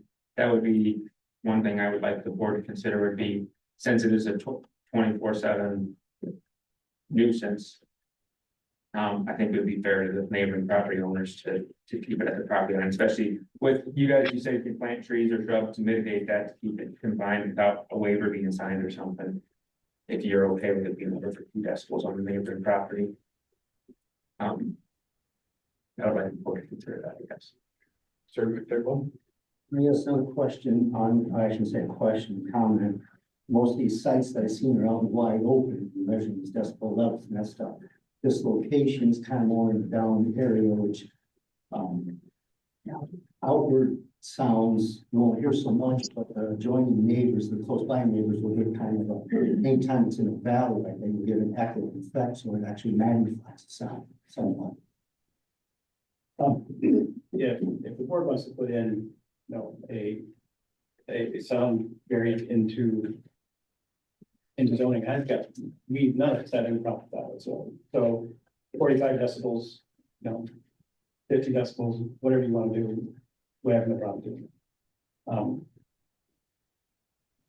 The only problem, I guess, in lying and looking at the legality of it is who's going to hire a person who's going to do the sound engineering. Now, are they going to be approved by you guys, or is it going to be a party? Or is this enough to the point to where there's a nuisance level that has been brought up to the county, which JP said we haven't had that issue before? Will that cause the board to look at who should we hire to be able to do this and have us pay for it? And that's just where it gets kind of sticky. With the wind, didn't we specify that the company the turbine company had to pay for a third party independent to monitor the decibel level? Already answered this. And that's the wind ordinance. Yeah. And We're not this is- writing. I know we're not writing an ordinance, but We're if not you want writing. to put that in the conditional approval, Possibly, yes, you could. that's. I'm just saying that we're sitting here telling you that, and if you want to back it up, by putting something in black and white to make everybody feel better that the sound is going to get mitigated. One question, do you know, or do they happen to be centrifugal fans or are they axial flow fans? It's 50-50. They're direct drive fans. Direct drive. Okay. If we have no more questions, we'll close the public hearing. A motion to close the public hearing. I know that we close the public hearing. I'll second.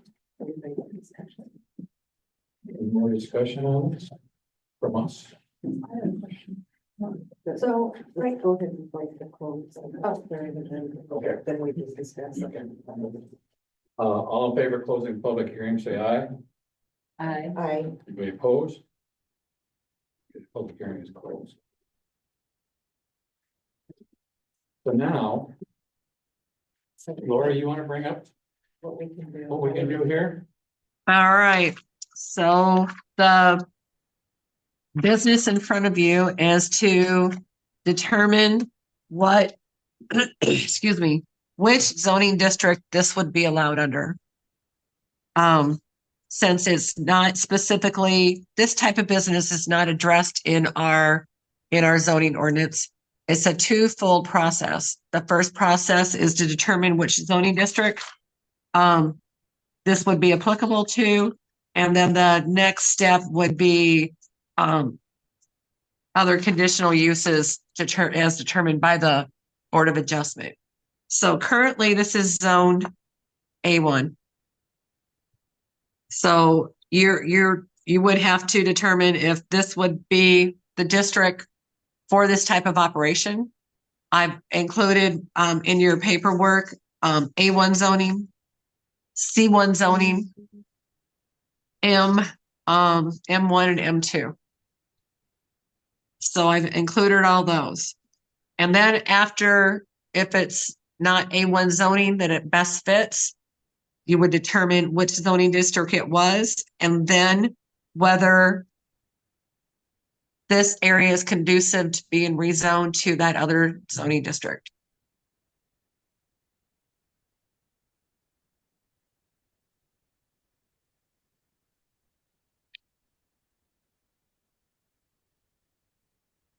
Okay. So do we need to have a motion set forth before we can do discussion on any of this? No. We can discuss it. We can discuss it. Okay. Does anybody have any suggestions or direction feel they might want to go on as to which district we want to go to? In my opinion, and it could be wrong, I think an M1 would fit this better.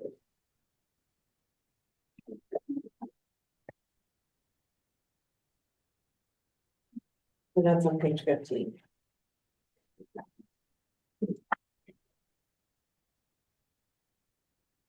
And there'll still be some conditional use in there.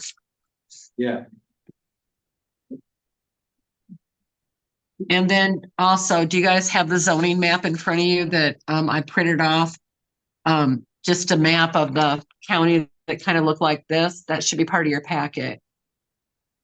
Look at that. And what that does is it shows you, I have the zoning layer up on that. It's basically what you're seeing, everything within several miles of that site is zoned A1. It isn't until you get close to Preston that you start seeing commercial and industrial zoning. And that's not in town, it's close to Preston, so it's rural. Lori, real quick, if I can mention, we did apply for a special exception, not a rezoning. Correct, but we have a two-pronged, we're twofold here. Since this is not part of our zoning ordinance, we don't have it as part of permitted use or conditional use. We have another step in there for the board, for the zoning commission to determine which district this would be under. So that's why we're, April and I kind of discussed it. She was your contact person that had been emailing and calling. So yes, this might require rezoning if they choose. And did you get our packet? Did that get sent to you? I have the application here, and I can find the packet real quick. Okay, well, it's Thank you for the clarity. Okay.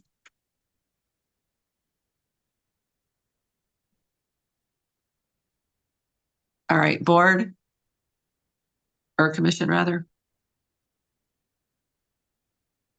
Does anybody else have any recommendations? So under M1, I mean, we've been told that the noise is not gonna be offensive or anything, but under number 1, it does mention that. I would say M2 is that. Oh, I think that number 1 is in almost everything, isn't it? You remember seeing it? What about noise, left out, they talk about. I mean, I know you guys are concerned about noise. No, I'm just saying, they were looking where to put it. That's what I'm Yeah, saying. and that's, and I know that with the M1,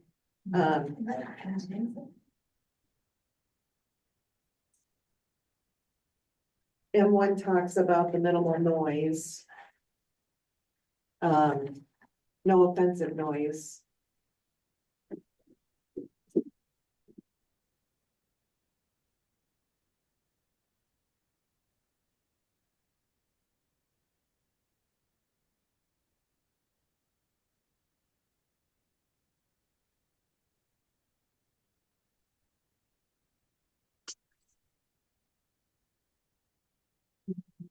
Can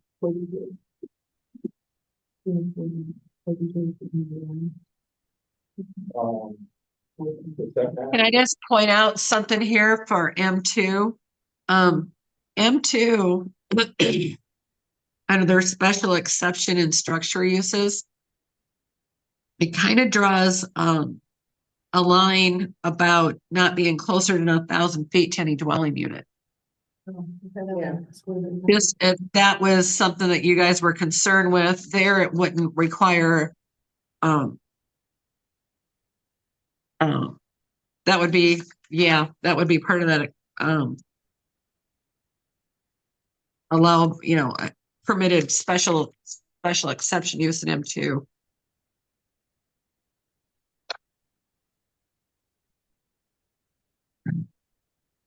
Actually, that's the same thing it's in it's M1 also, if you read under special exception use. Oh, I bet, oh, excuse me. Disregard that. That's for anhydrous ammonia. I apologize. It's already 7. We vote, okay, and then for it.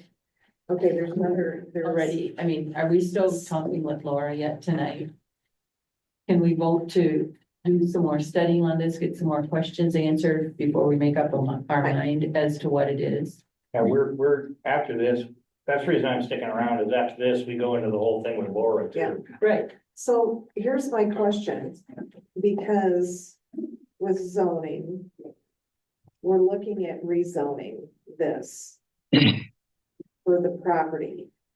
Wait, I have a question. Do we have to look at rezoning, or if it stays as is, it's not eligible to be there? No, it can still be there. We would have to do a condition. Possibly live it at A1. We could, what it is.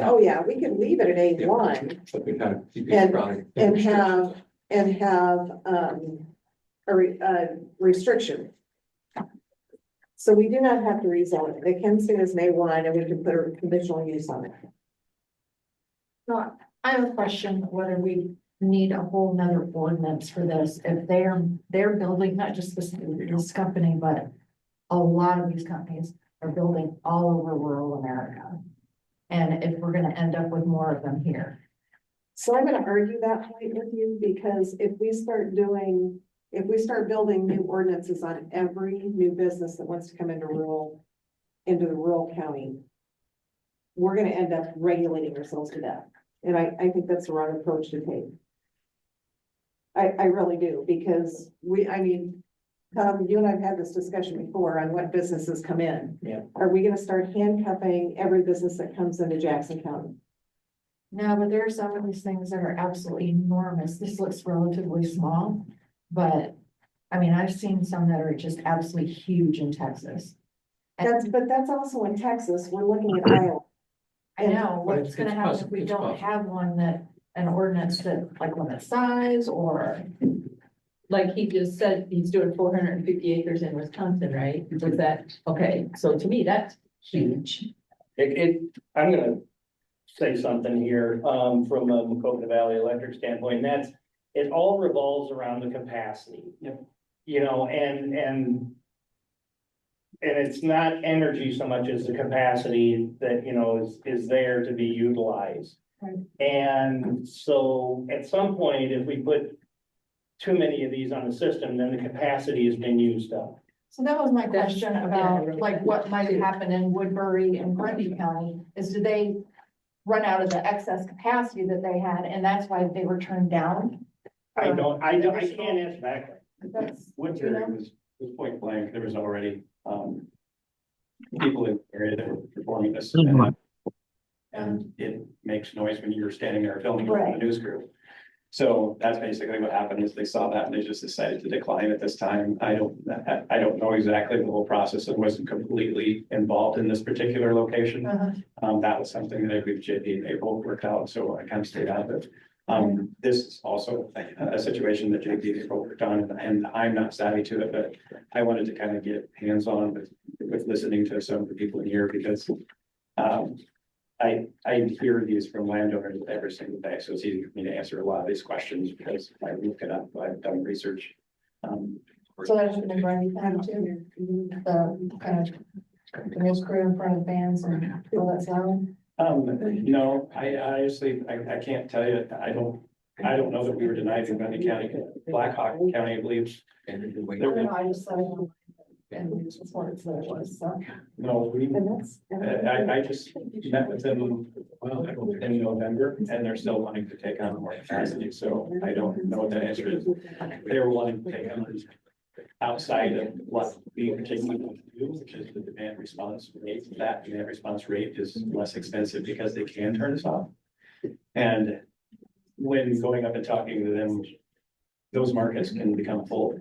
And so, when he said when JP said in Woodbury County, the utility changed what direction we're gonna do, that we're deciding to not ever go back there.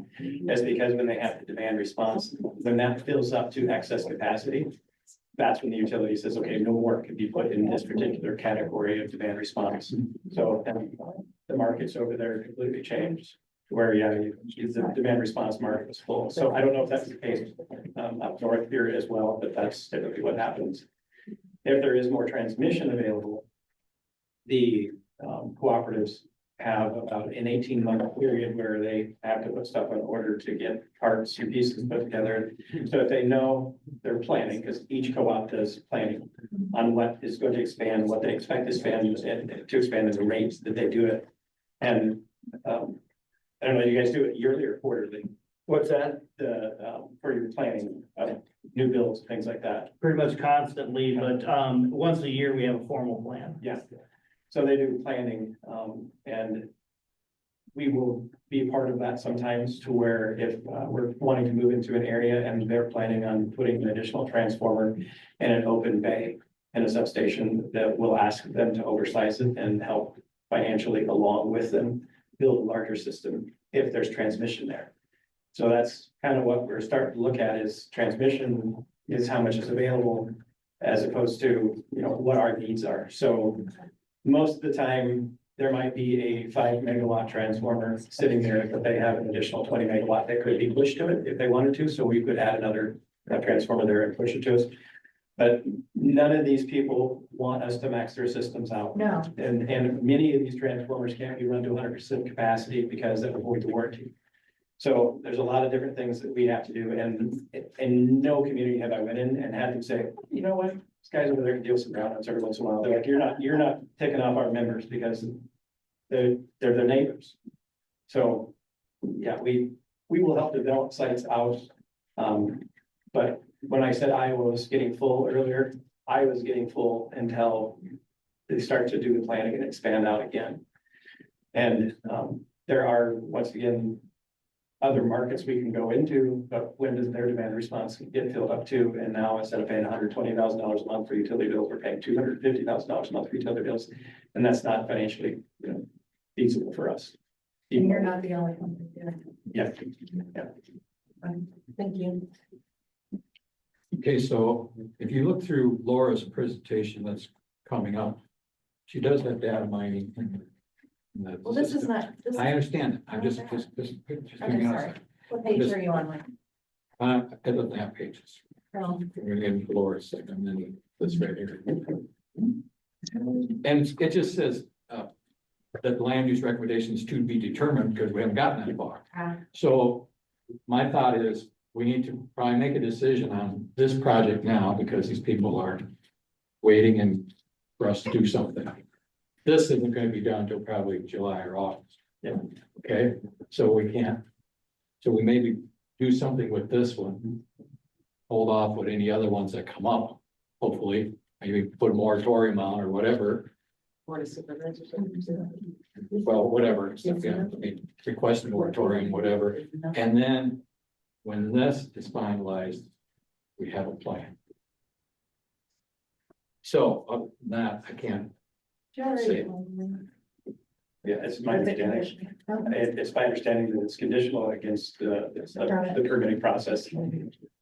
Okay, so if we're looking at this right now, this is not, I don't see anything in this project that is listed in what we have A1.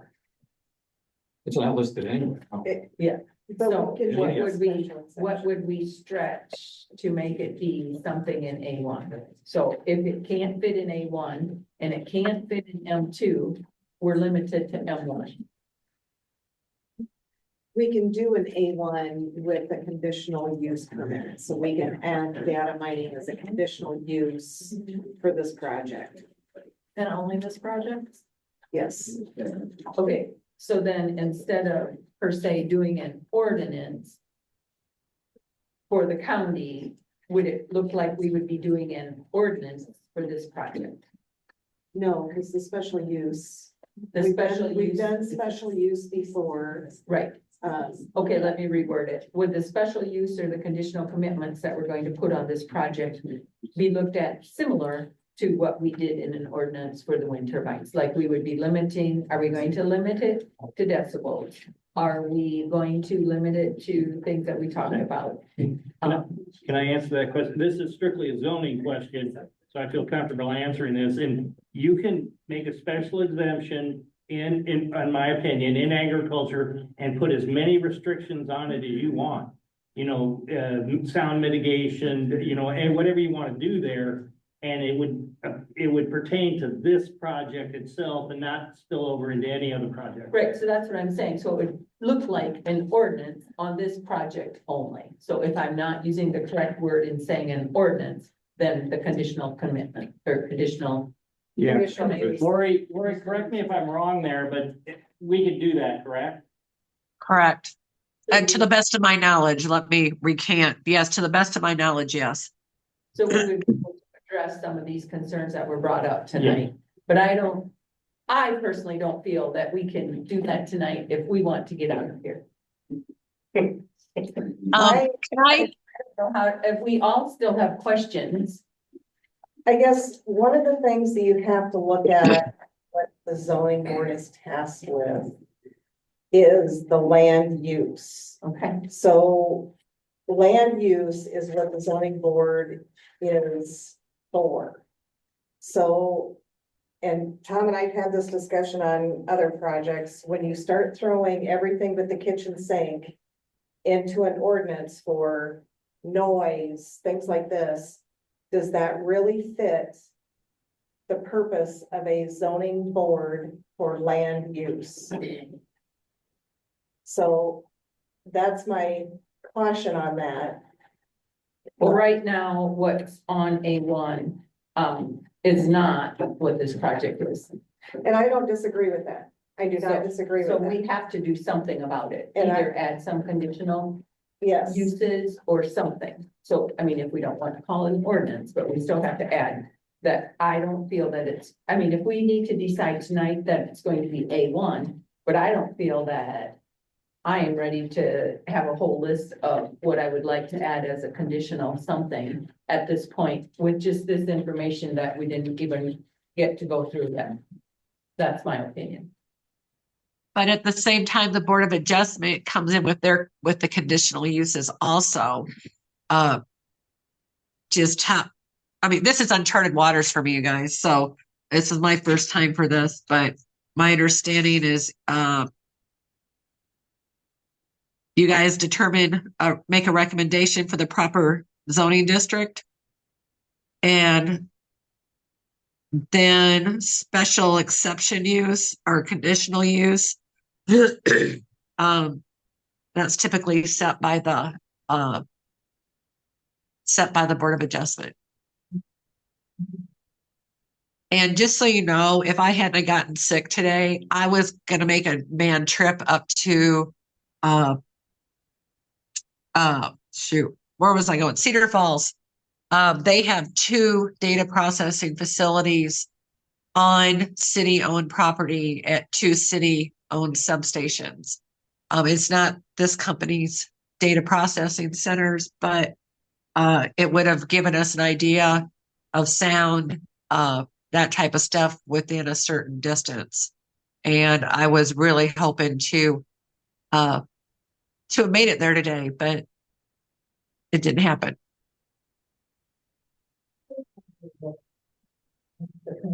Yeah, when I said there have been bad actors in this field, there's been bad actors in this field, that's the Grander in point. Texas.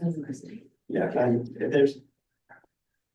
we're not the only company in Iowa that does this. We're not- obviously not the only company in, the United States that does this. There have been bad actors that have come into this and, talked down and just made all sorts of noise and, that equipment doesn't look like equipment, it's semi truck beds and things like that, so. It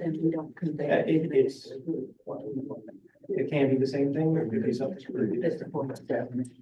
There are 3 different types of units that we currently look at, which there's water and then there's water type also. Because people shake about it, so we're not using that in this location. Do you use it for that more?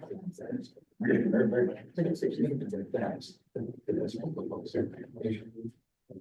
I don't. We're just discussing here. My thoughts right now are we put it in A1 and we put a restriction on the decibel level and send it on that way, or we table it, which I don't want to do either. I'll move that we add it, that we continue with an A1 and with a special use of decibels similar to our wind ordinance, 50 decibels, isn't it 50 decibels at property line, at property line. We have a second on that. But we are keeping that. Need a second for discussion, please.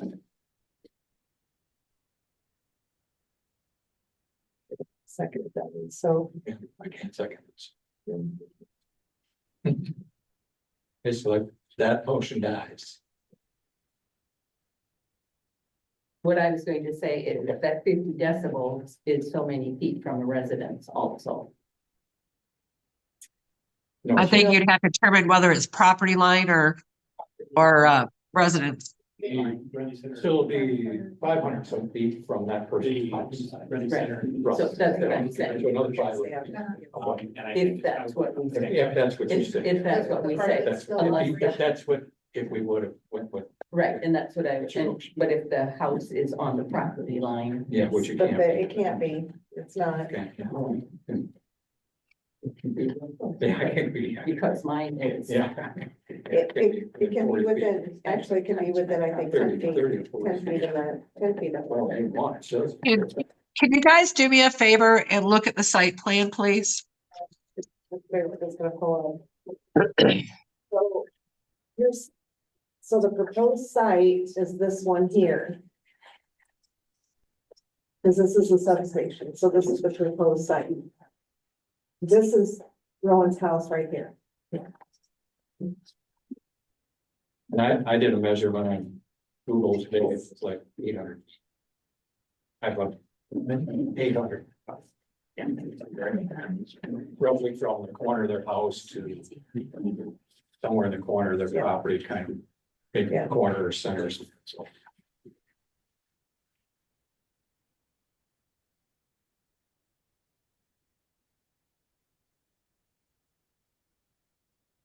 They got any other recommendations?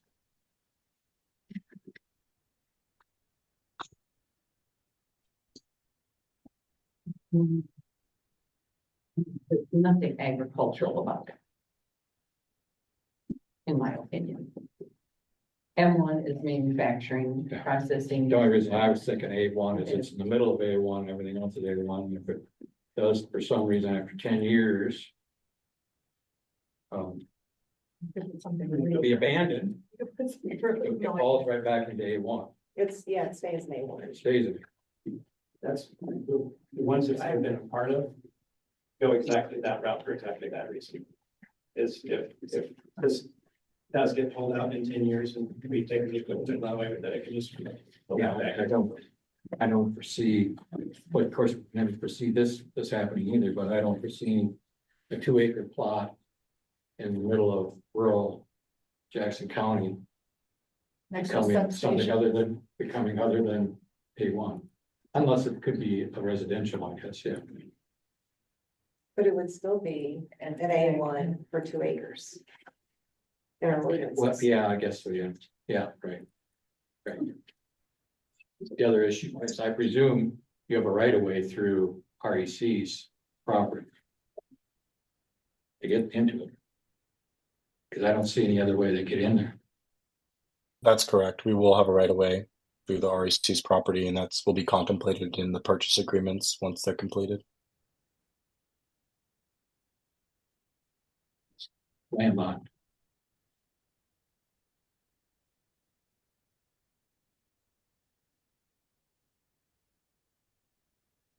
So did Monica's motion die? Nobody seconded it. Okay. Do you guys want to gather more information about what maybe other counties have for zoning districts for these? And put this back on for next month? I would. I would too. So we want to make a motion to that effect? Move that we table this till next month. Gather more information. A second, I'll second. all in favor, say aye. I Anybody opposed? Aye. One opposed? Tom abstains. Tom Yeah, I abstained. abstain. You abstained? I Okay, abstain. Tom abstained. Motion carried.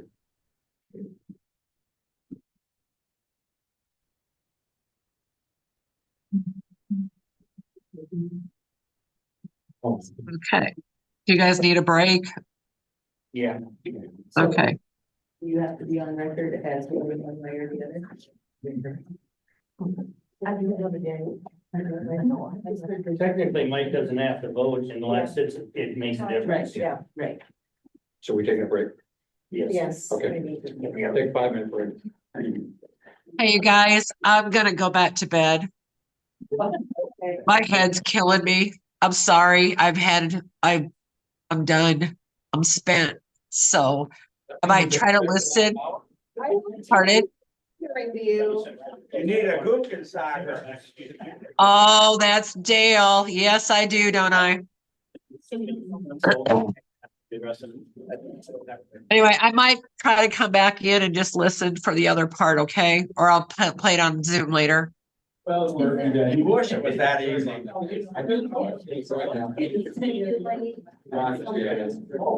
No way that the neighbors would hear.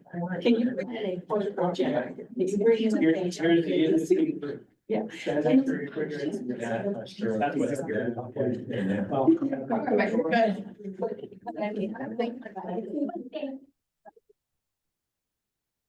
Visuals that they can accept. I mean, I think a visual is what would help dispel a lot. Because you can say that, but then. I can't find, first, I can't find anything bad about this company on Colbert and their business practices. Other than this, your kid who started his business in his parents' basement. Well, what does that matter? So did. That's what I'm saying. That's what I'm saying. So there's-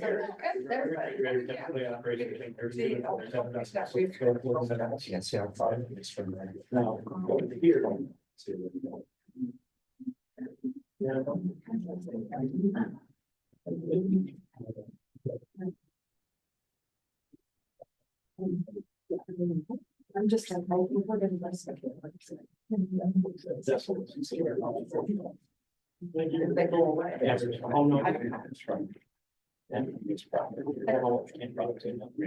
Conversation, background, right. So I had my decimal on my phone while we were talking in here. And actually, we were only at, except for the one time with mine, just really spoke up loud. We were all in the low 30s. I don't know who you asked. Well, so. As people were asking questions and you were answering them. I'm in the country too, and so I don't know what the noise level is, but I know when a grain bin things. Well, and that's kind of what you was. That's where right, and that's. The one across from our shed there, but The grain on bin. Ryder, that grain bin, I said, Right, but I don't coming know up what- to it, you don't hear it. Because It's shooting out to the it's east. shooting out to the east. But once I get to here, Yeah, then you hear it. I hear it like a freight train, and then it goes away, obviously, the further it gets. Well, I can tell when they turn them on in the Well, country right. rock behind me, Right, you know, type thing.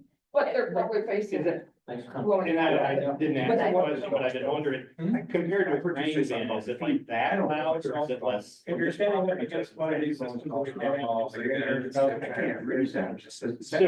that's kind of what I figured. So once you, as you would say, Their direction, so we don't aim them at a house.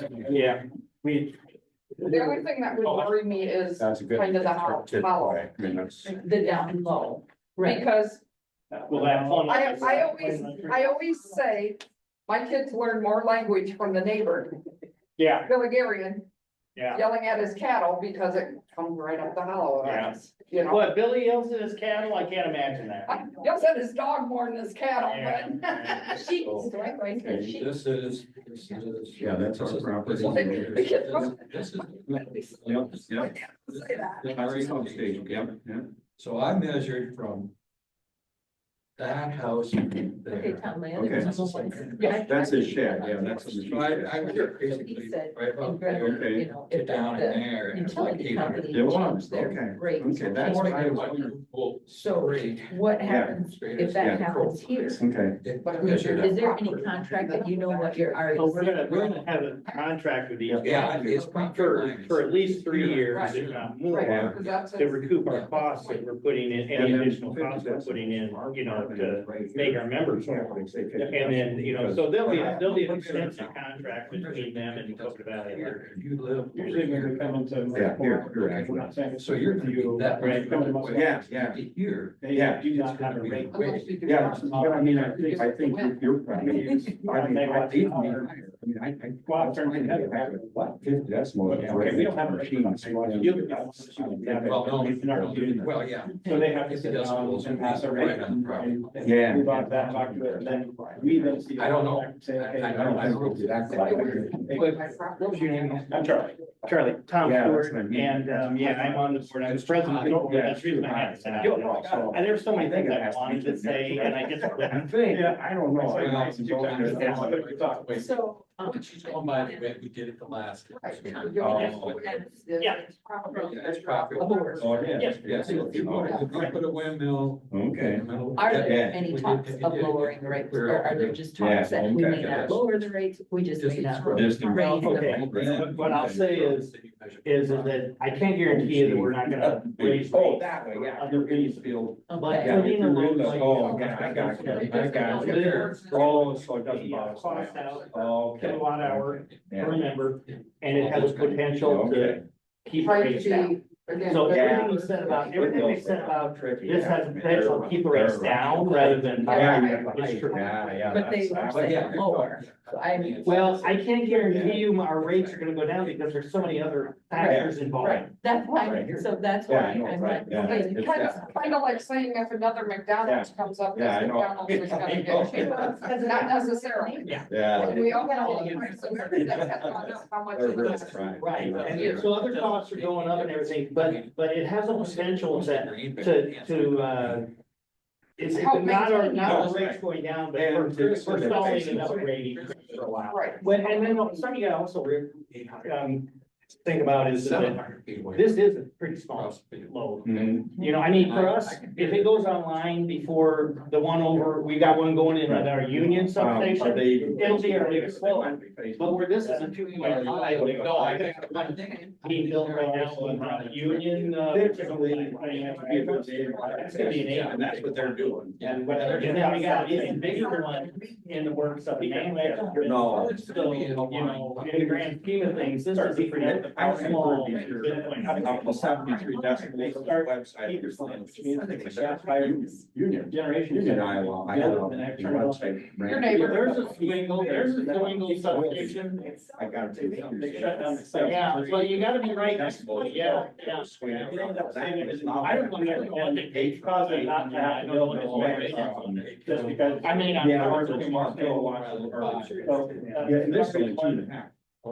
Yeah, so this is really down the line, that's why I'm not near as, that's why the decimal is so much less. For, you know, that And there would isn't make you something come here else. for 10 years and then no longer tax Well, first, No, yeah, um, yeah, I mean. I think in Wisconsin, there's no moratorium on it. I think Iowa's the same way. Yeah, Right yeah. here from. Yeah, they all, yeah, that's really good. Because you can- I guess they don't. We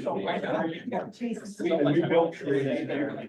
Yeah, we do. Are there?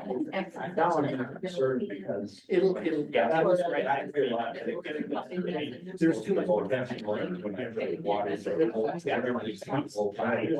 and taxes Makes a lot more So I'm just gonna stay on the Great. Oh, I love Billy. I'll take Billy. Yeah. You got all Billy. Billy. Oh, okay, which one? Same thing, she talks about. Let's see if we get Laura, guys. Okay, here we go. Oh, Billy's like one of the greatest alligators. I love her. Yeah. Oh, yeah, that's right. How can you? Oh, so. We have, I got a board meeting on Friday, I'll say that. It's not like Lincoln Towers, after 10 years, then their income taxes are, you know, then. Their subsidies are gone. Yeah, it's not. It's not like that, and there's not something with the revolving loan fund that we're gonna pay for, and that's the other thing. No, there's only businesses coming in and they get. Okay, I'm just asking if any of that have to. Yeah, wait, Chris. You, if anything has used it, I just wrote the question. Thank you. Take care. You bet. Thank you, guys. They're gone. Yeah, I know. And the other thing is, your. What's that? I don't know. On-site very long. Like that. I knew quite a few. No, most of it, if it's occupied, But he's related to. it's usually, I don't know. well, I take that back. This is probably, if they're related, it's kind of a, but they also have to. Down the road. He's not like. We're remote, so we're not. I wondered if like Gene's brother was getting rotated out to different spots. Their dad, you know. But they Could be. Because Gene was older. Gene would be 100 years old. Right. When you do Yeah. as a priest, he was what? I don't know. And he, you know, and he was from up, he was from up, yeah, up the north, and these guys have always been down, Walker Spring away. So that's why I'm thinking that they're either cousins or nephews or their, you know, second cousins once removed or whatever. This nice after guys, I don't know if we put a heater in those or not, I'm sure. Well, Father Bennett was still here because he was the priest. I had somebody I know, you know, that was the little winter and that's what they do. Hey, I'm a contractor. I should have seen when they said that. On some of these, like, so nice. Like, no, they, I probably. But there we go. Okay, now we go. Let's do this thing. All right. Mine is 30 right now. Yeah. That would be a little chilly. A little chilly out there. This is-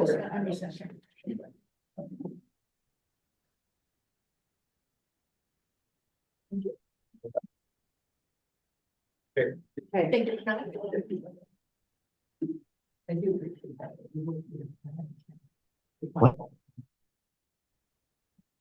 If anybody, I only have one, but if anybody has more questions, they want to text me or, call me about. Go ahead. Laura, go ahead. Okay. Becca, can you help me out? Yes, I can. Okay, can you start with the work session packet? Let's go with just start on that first page with the schedule on it, and then we'll walk our way through this. Okay, I'm there.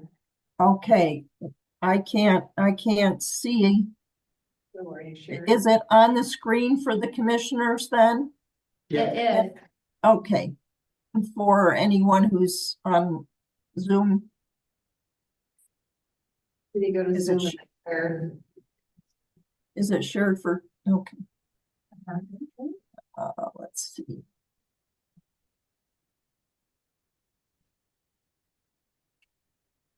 Yeah, go to, or, no, it's.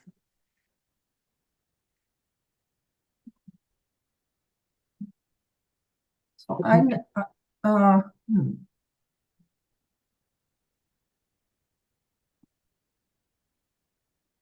Yes, is it sharing? I'm not seeing it. I'm not seeing it. This is Mary.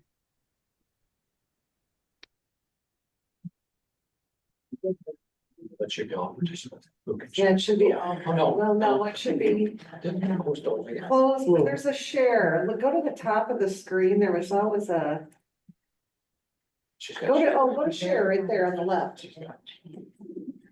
Becca, go to the left. No, bottom, at the bottom. Yeah. Where it says share, click, no, not that one, then there, share, screen. Yeah, there's something that says share screen. Packet final, or packet final.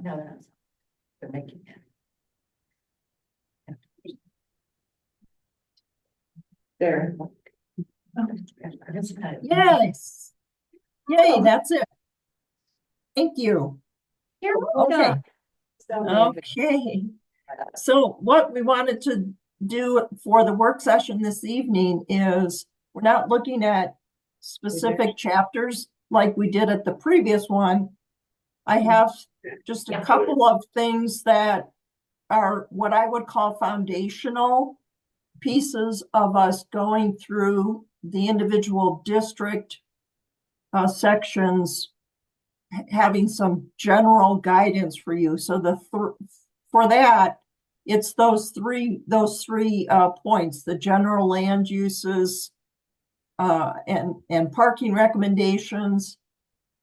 Item B, the matrix of uses and land use recommendations, and then definitions. So these together set up a framework for us.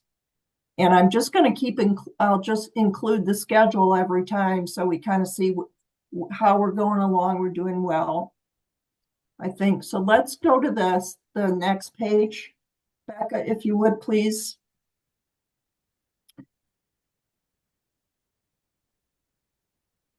I don't know if you can do the whole screen or excuse me, the whole page on the screen, but this is a kind of a quick summary of research that ECIA had done for other zoning ordinances. The general idea here is that we want to come up with parking requirements that are appropriate for the uses, and to try to keep them as simple and consistent and as reasonable as possible. One of the other things we wanted to do is try to simplify ordinances so there's not a long list of similar uses, but they're grouped into what I'm calling general land use categories. And so you see a list of those here. The intention is that you give some flexibility to the changing dynamics of how people do business, where people live, what types of recreation there is, so that the ordinance becomes more flexible. These are all uses that are grouped based on their parking needs, and our thought is that's one of the ways to kind of say that a use is probably pretty similar.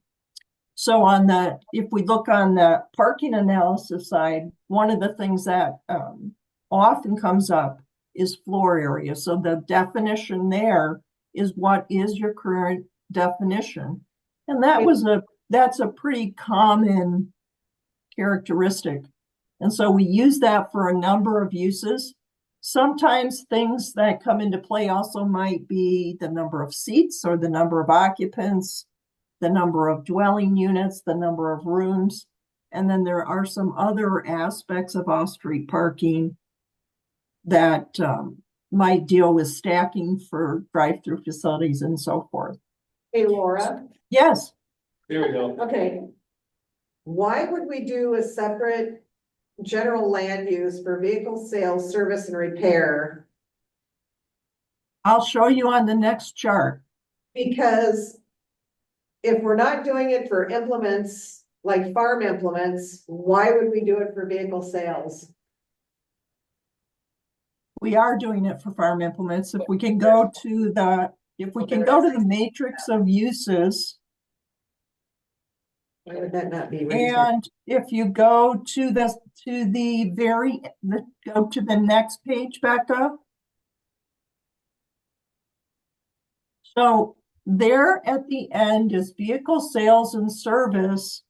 And the items that are below that are all of the different related vehicle sales, service, and repair uses that are sprinkled in your ordinance.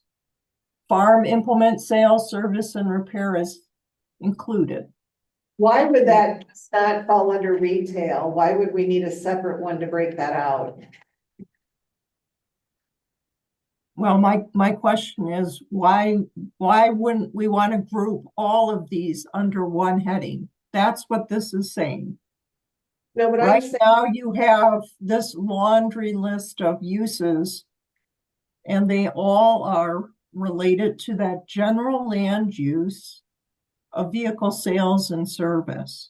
So why wouldn't we put all of this under retail and not break the vehicle out? Why is the vehicle separate? One of the reasons is that there's typically vehicles on display. And so if you look at the parking requirements, the parking requirement for retail sales and services, 1 per 400, that's what it is for here. But then we also add in the requirement of spaces for display of cars for sale. Or what we probably should say there is vehicles for sale.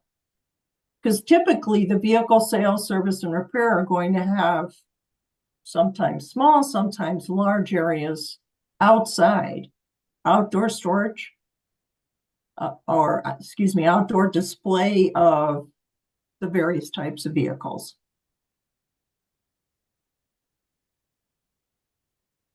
If you wanted to put it under general retail, we could. That's fine too. But the general retail shows 1 per 400 square feet of floor area. That's parking. Yeah, parking, That's but customer parking. it's the same thing here. 1 per 400 square feet of floor area. Plus display of cars. cars and sales, cars for sale. And if you don't want to make that distinction, that's fine. About all display area, not under the roof, it would include all, including outside.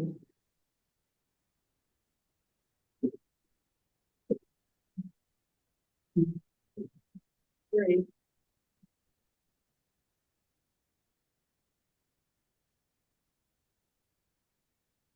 We can do this however you would like. Let's keep going. Okay, why don't we go back up to the first page? For these general land uses, where are we going? I'm sorry, I meant the first page of the matrix, Becca. Sorry about that. Okay. Go on, can you move to the next? There we go. So thank you. So we have anything that's new or is in red font for you to see. Where we have a general land use like agriculture and it's in a gray band, anything underneath it are things that are related to it, just like we looked at for vehicle sales. And so this is just how this is organized in terms of that column of the general use categories. If it's a black font use, it's already in your ordinance. If it's a red font use, it's new. The categories with the label A1, R1, C1, M1, M2 are your zoning districts. And the letters in there are a way for us to record how are the uses being handled or how might they be handled. So if they are principal use, that's a P. If they're an accessory use, it's an A. If it's a special exception, it's an S. And then we have some land use recommendations and then the parking recommendations. So that's the overall structure of this matrix. So we could, I'm not sure what's the easiest way for you all to want to walk through this. If you had a chance to look at it ahead and had some questions, like Monica just asked, we could do it that way.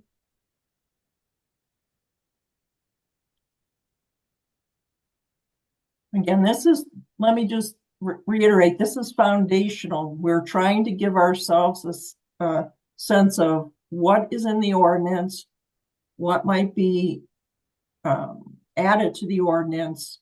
So then we go into the individual districts and bring that back for you to look at. So by no means does your consensus on things in this matrix mean we can't change something later. Of course we can. Can we get some kind of a glossary to tell us what P, S, and A stand for? Yeah, it's right up at the very first line in the heading where it says matrix of uses. P equals principal, A equals accessory, S equals special exception. And then we added T for temporary because we found a number of temporary uses scattered throughout. We thought might be good to look at those separately. I just couldn't find it up there, Laura. You're gonna have to put it in bigger print, I think, for some of us.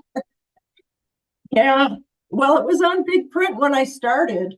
Was it really? Yeah, but then when I tried to get it all on one page, it got really small. Yeah. Yeah, yeah. I'll try and make it a little bit bigger. Yeah. This is a lot of information, so it got to be a pretty big. So these are is there anything on the this first page of this general use matrix that or any questions on? General retail is kind of right in the middle there, as we were talking about, and then there's some others after that. We could, if you don't have any questions, go to the next page. No questions. Okay, why don't we look at that next page, Becca? Thank you. And so these were just a few more just to consider. And if there aren't any other questions, we should maybe go ahead and move on in the interest of time. So this one has in that same fabulously small print the characters A, S, T, P, and then this is uses that weren't really something that fit under a general land use, so these were specific. Again, if they're in red font, there's something new that we thought could be added. And again, in the charts under the various districts where how they might be handled. And so this one, there's some of this is in there because individual uses are listed and they sometimes have a little bit of a change depending on where they're allowed. And so there are also some instances where things got listed with different spellings and that sort of thing. So this is partly trying to make sure we have a good inventory of what's in there. We understand what it is. We add some new uses that the staff has suggested, and you may have some others. And if we want to go, we want to check out that next page of this, you can take a look at that. And so this section, this next page of those specific land uses doesn't have quite as many red font, but it does have some opportunities maybe for some consolidation. So kind of looking at things that are listed several different ways. So any questions right now on that, on either of these matrix of uses? Okay. If not, why don't we move on to the definitions? There's a lot of information in here. We added a lot of definitions. Most of the time we tried to use definitions where we could link them to a section of the Iowa Code.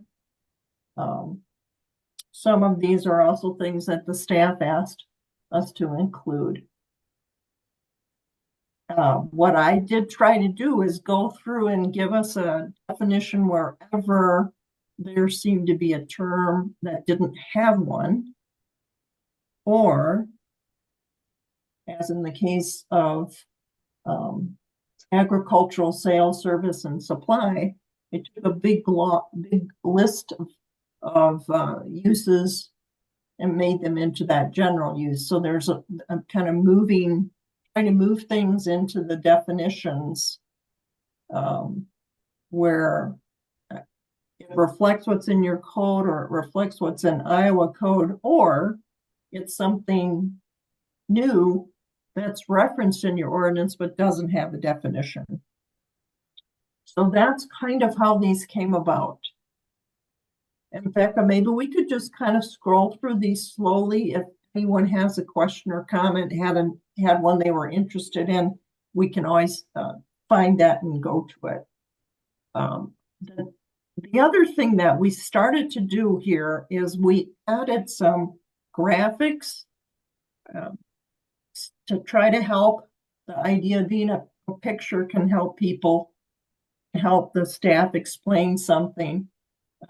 By no means are these the only ones that need to have illustrations. I've asked the staff and I asked the commission if you think there should be more illustrations, or you have some particular issues or definitions you'd like to see illustrations, we can work on that.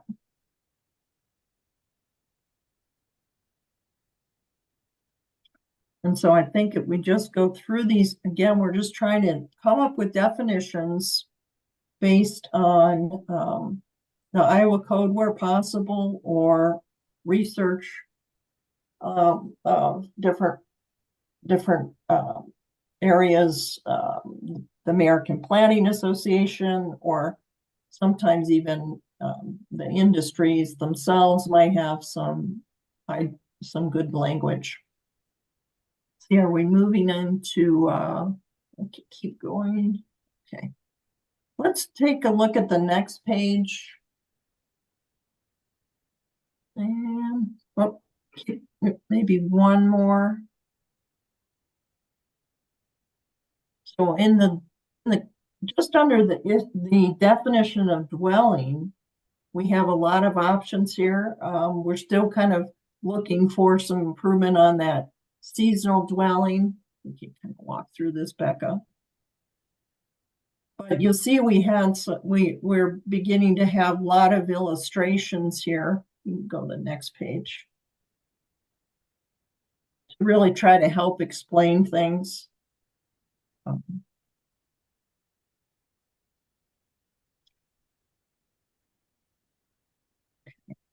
And then I think we just keep going through. Is there anything in particular anyone had any questions on? Well, there's a couple definitions where we brought in some information from other resources. Family is one of them. And just sometimes having more information and different kinds of terms that are used for various programs to help families in this case can help with trying to understand regulations. For the farm definition, we can go to the next page. Thank you. There were there are many terms that are related to farm in the Iowa code, and so I pulled those in because I think sometimes that can help staff or the commission or the Board of Adjustment with dealing with whatever that might be related to farms. And as we continue down, there's additional Iowa code information about things related to farms in terms of how they operate, the products. And so, again, trying to have some additional information that might be terms that someone would use, and then there's a definition at least for some common understanding, hopefully. So we can just keep rolling through these, Becca. I think.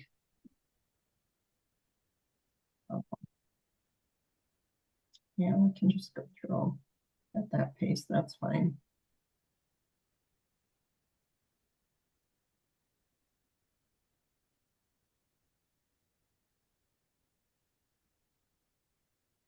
Okay, here's this one. I just want, this is good.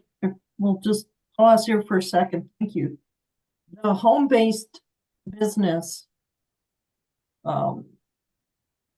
language in Iowa code has been recommended here to replace the home occupation language that's currently used in the ordinance. And in this case, the definition has the code pulled right into it. And then if you go to the next page, it then is a melding with your current requirements. Home industry use actually really doesn't need to be in there anymore. It's covered under the way the state code defines home-based business.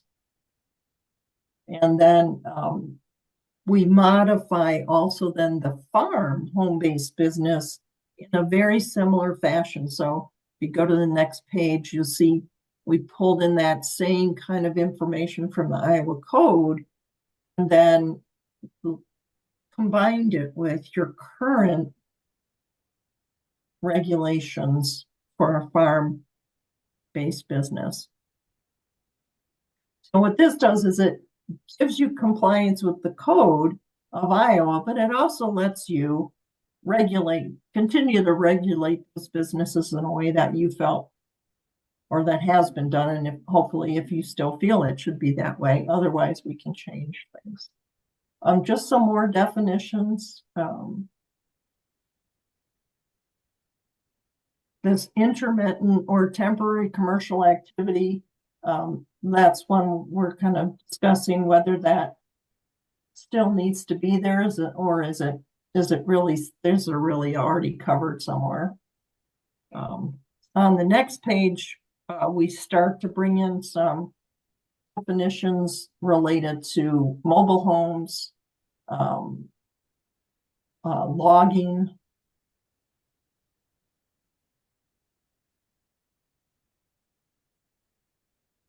and then after that we move into a discussion about lots, all different aspects of lots, and we can kind of move through these.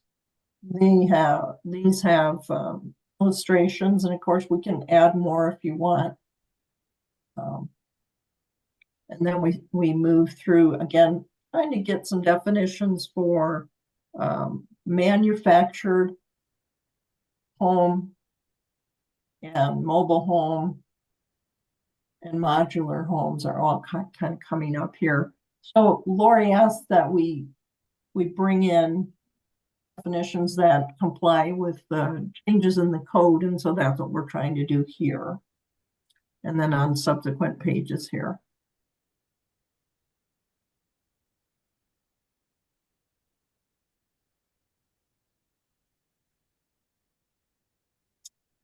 And again, just really trying to pull in anything from either the Iowa code or the current ordinance that didn't have a definition here.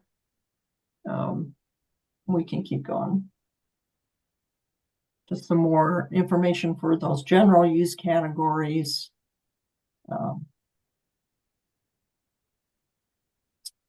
For various uses.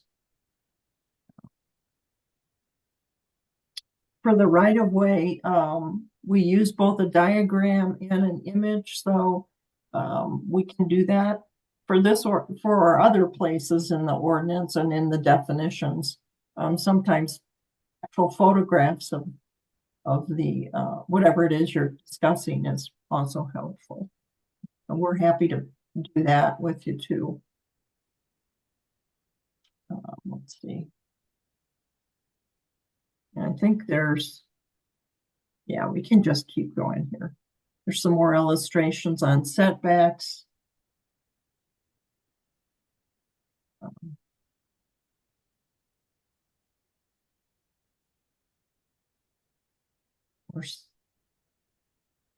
Just some general definitions, kind of making way there for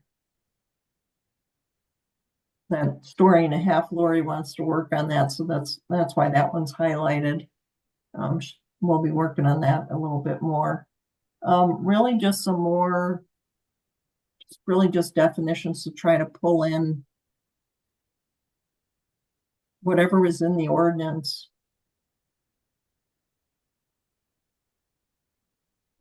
and try to pull in illustrations where we think they might work to help with understanding something.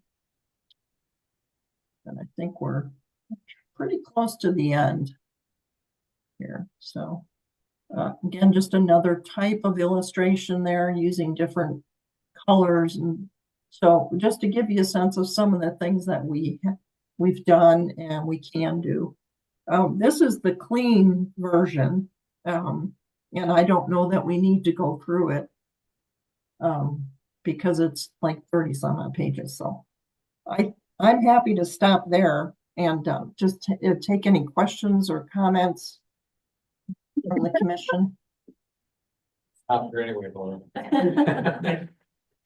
See if we got any questions. A lot of information. A lot of reading I have to do. Yeah. Well, and what we do try to do for you is we try to pull from the Iowa Code whenever possible, or use definitions that are being used in other ordinances or are recommended.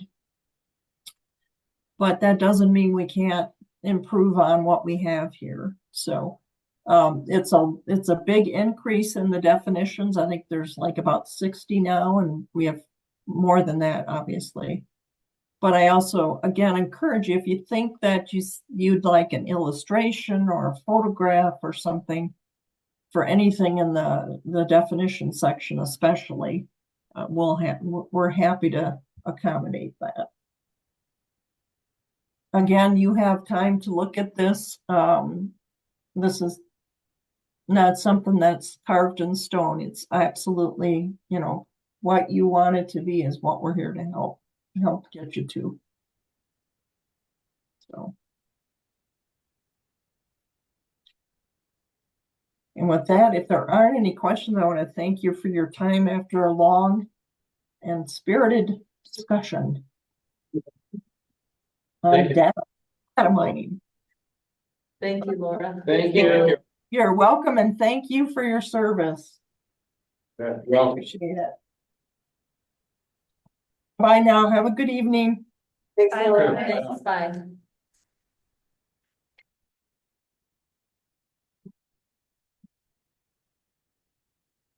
So do we have any other business we have to take care of? Anything from our administrator that disappeared? She's back in bed. She's gone. She's gone, yeah. She's there. Next So- meeting will be in March, Yeah, we say third Monday like always, right? Monday, like, That's kind of a holiday. What is it? not even kinda. That's a holiday. Which one is? It is March 17th. Patrick's Day in Bernard, that's huge. Oh, yeah. Irish breakfast. But I'll be here. I guess, yeah. Still at 6 p.m. Presume, yeah, we're still at 6 p.m. in March, yeah. Yep.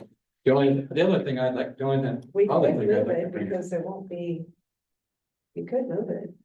I think I like, I hope I'm out of town and I'm okay to go. I have to have surgery on. So do you I- mean like, Be able to attend. you will or won't? Barry won't be. I around. won't. On the 16th, Mary, or 17th, Mary? Yes, I won't. I won't either. Well, we can move it then. My last name is McHugh. What do you think? You're up by 9.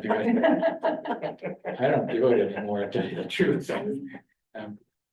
If you want to move it to the 24th? Is that? Is that a Monday? That's a Monday. We'll have Board of Adjustment that. For me? We'll have Board of Board of Adjustment. Adjustment. Oh, sorry.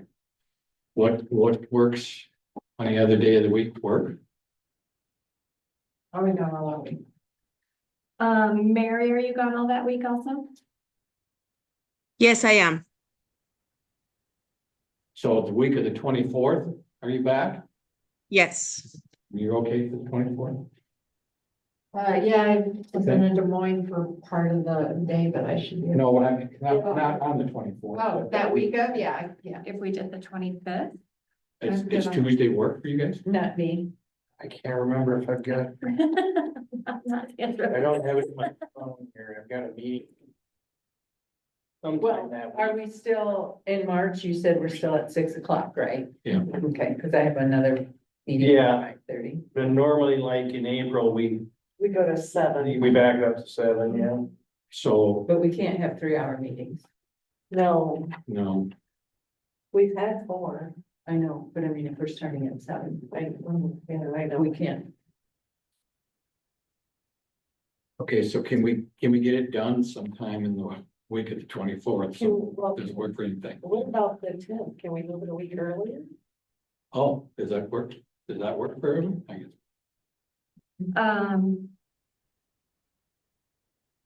The 10th would work for me. I don't know. Time works for everybody. If you want to just check on it, Yes. Becca, get, Yep. send us an email or whatever. Yeah, I think the 10th would actually work better than the 24th, yes. Daylight savings starts on the 9th.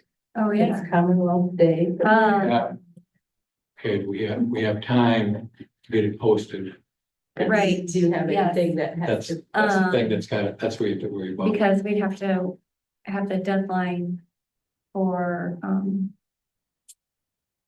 It can be done because legally you only need 24 hours. They say 24 business hours. Like the deadline for the papers. It's the issue, probably. Is there anything that has to be posted in the paper? it would be the deadline for the, cases. Which is, But we have cases coming that have. Do we have Yeah. anything scheduled If we're gonna work, other than this one? Other than the one we tabled. other than the one on the table? other than the one that we tabled yet, but the deadline isn't until.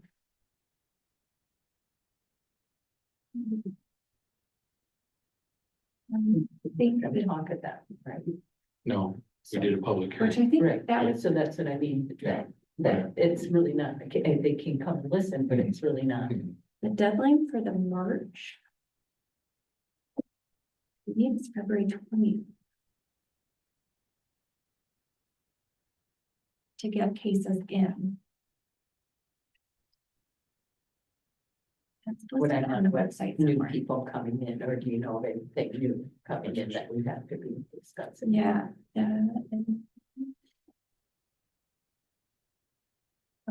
Application deadline, the 20th, February 20th is the deadline. And then we have to get, Well, that's what we're supposed Well, that would, I mean, that could potentially still. 'Cause if we So it'd be, no, today's. got stuff to the paper, Go to the 20th is what I'm getting at. This Jill has 3 days. So the deadline in the paper is the 27th, or it's a Thursday or Friday at noon, right? Thursday by noon. So it'd be the 27th of February. To be posted on March 5th. That could work. Why don't you check Yeah, and see if we'll it'll check work on it, and and yeah, get as- back to us. See if As we long can as do it. dates line up, then. Yes. Dates line up. And so we'll check on.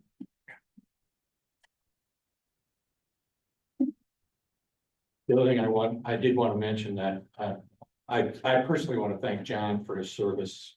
I don't know how many years he was on this, John Mason. Number. I don't Number of know. years. He was here when I came. Yeah. How many years have you been on? Well, it kind of depends on whether you go by what the supervisors say or actually when I was here. The supervisors have down when I was here like 2 years before I actually was here. You were, because we didn't have any meetings. Right. Well, I guess, because I didn't know Oh, about it. you I didn't came know in at about the end of Ben's thing, yeah, right. So but that doesn't make a difference, but I want to thank him. Well, for anyway, yeah, what- John for what he did. came in, John served for. Well, how many years then would it be for you? I'm on my second term, so I'm like so that'd be, is it 5 years? So what I wanted to say is John's been on 10 or 12 years, something like that, I don't know. Yeah, I think he came on after I started. Yeah, he did, yeah. Yeah. He's been on forever. I've been on for eternity. But anyway, Like that. we didn't agree on everything, but I haven't agreed with everybody on this board all the time. Well, I always And we agree. shouldn't. What are you talking about? Mike and I always agree. What do you mean? I do not have my boots on. Yeah. I think it makes a better board when you. Yeah, we've had some spirited discussions in the past. That's a good way to put it. But I just want to thank him for his service. Yep. On record. Yep, yeah. So with that, I'll Disagreements, but never entertain mad at each other. motion Yeah, that's correct. to adjourn. I'll make the motion to adjourn. Second. All in favor? Aye. Aye. Aye. Thank you. Thank you, Becca. Yes, Thank you. Thank you. Night, everybody. Let's see, I want my code. Can I take my? Yeah. Yeah, I don't really want yours either. I'm sorry. She said we could take them? Yes. Yes, we can take our notebooks if you want to. You feel free. Does anybody need